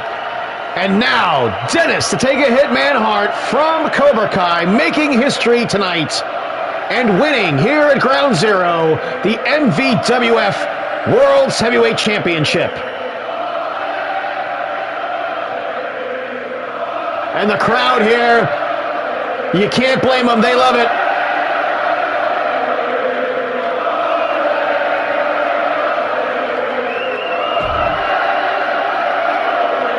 Well, what an event it has been here tonight. Congratulations to Cobra Kai, congratulations to Dennis to take a hit Manhart. All the trials and tribulations they went through, where Cobra Kai had all those differences and stuff, and managing to finally get to the point where they could reconcile at Rise Above just several months ago. Let's check the news. Yes, Dennis, to take a hit Manhart, has won the MVWF World Championship. And Macho Man Honky Savage has suffered a minor injury. But of course, man, what a brutal match he had with his brother. Let's review earlier on tonight, W. Styles, the enforcer for the Bones Enterprises, also known as Extreme Chaos. Victorious over, he's athletic. The Core, Adrian Knight. Kyle Empire successfully defending the tag team titles against Cobra Kai. A harbinger, but what you would have thought would have been a much worse night than it actually ended up being for Cobra Kai. But Ryan Doyle finally got some revenge on Macho Man Honky Savage here for injuring his... Oh my, yeah, the crowd telling Dennis.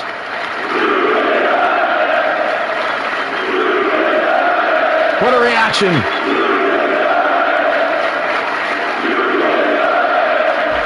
Also,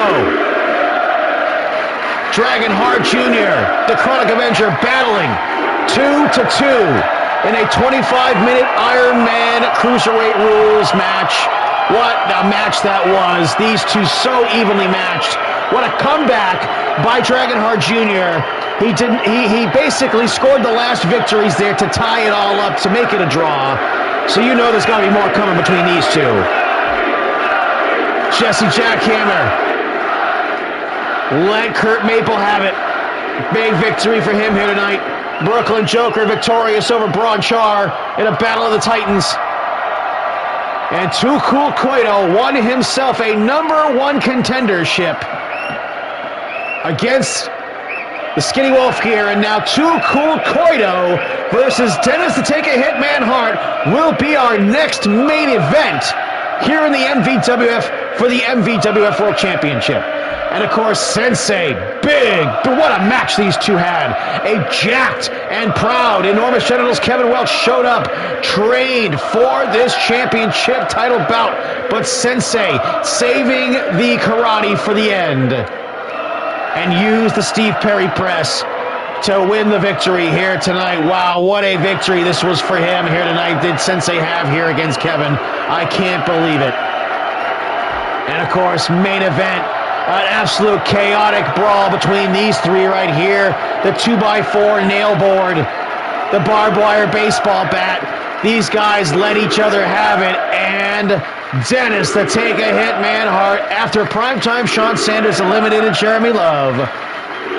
Came in the back door and hit primetime Sean Sanders, put him away with some karate, the stunner, and won for the second time the MVWF World Heavyweight Championship. Congratulations, Dennis Hart. Well, folks, my name is Damian Andrews, and I will see you next weekend on another channel here tonight at The Beasts. Extreme Wrestling Federation, the EWF, doing their biggest event, the two-night event here next weekend here on YouTube. Be there, be there, be there to see jerk-offs like JP, racist motherfuckers that they are, get their fucking asses kicked. And Brandon Bones, of course, going to physical therapy. It is still questionable whether or not he will be competing at that event, but I gotta bet on the man himself. We saw him in a neck brace tonight, but we saw him at the end of the show here coming out with Prime Time in his regular wrestling gear, so perhaps maybe he's signaling that he may be ready for WrestleMania next weekend.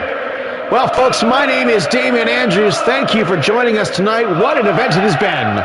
History made here tonight. New World's Champion, Dennis Take a Hitman Hard. Good night, folks.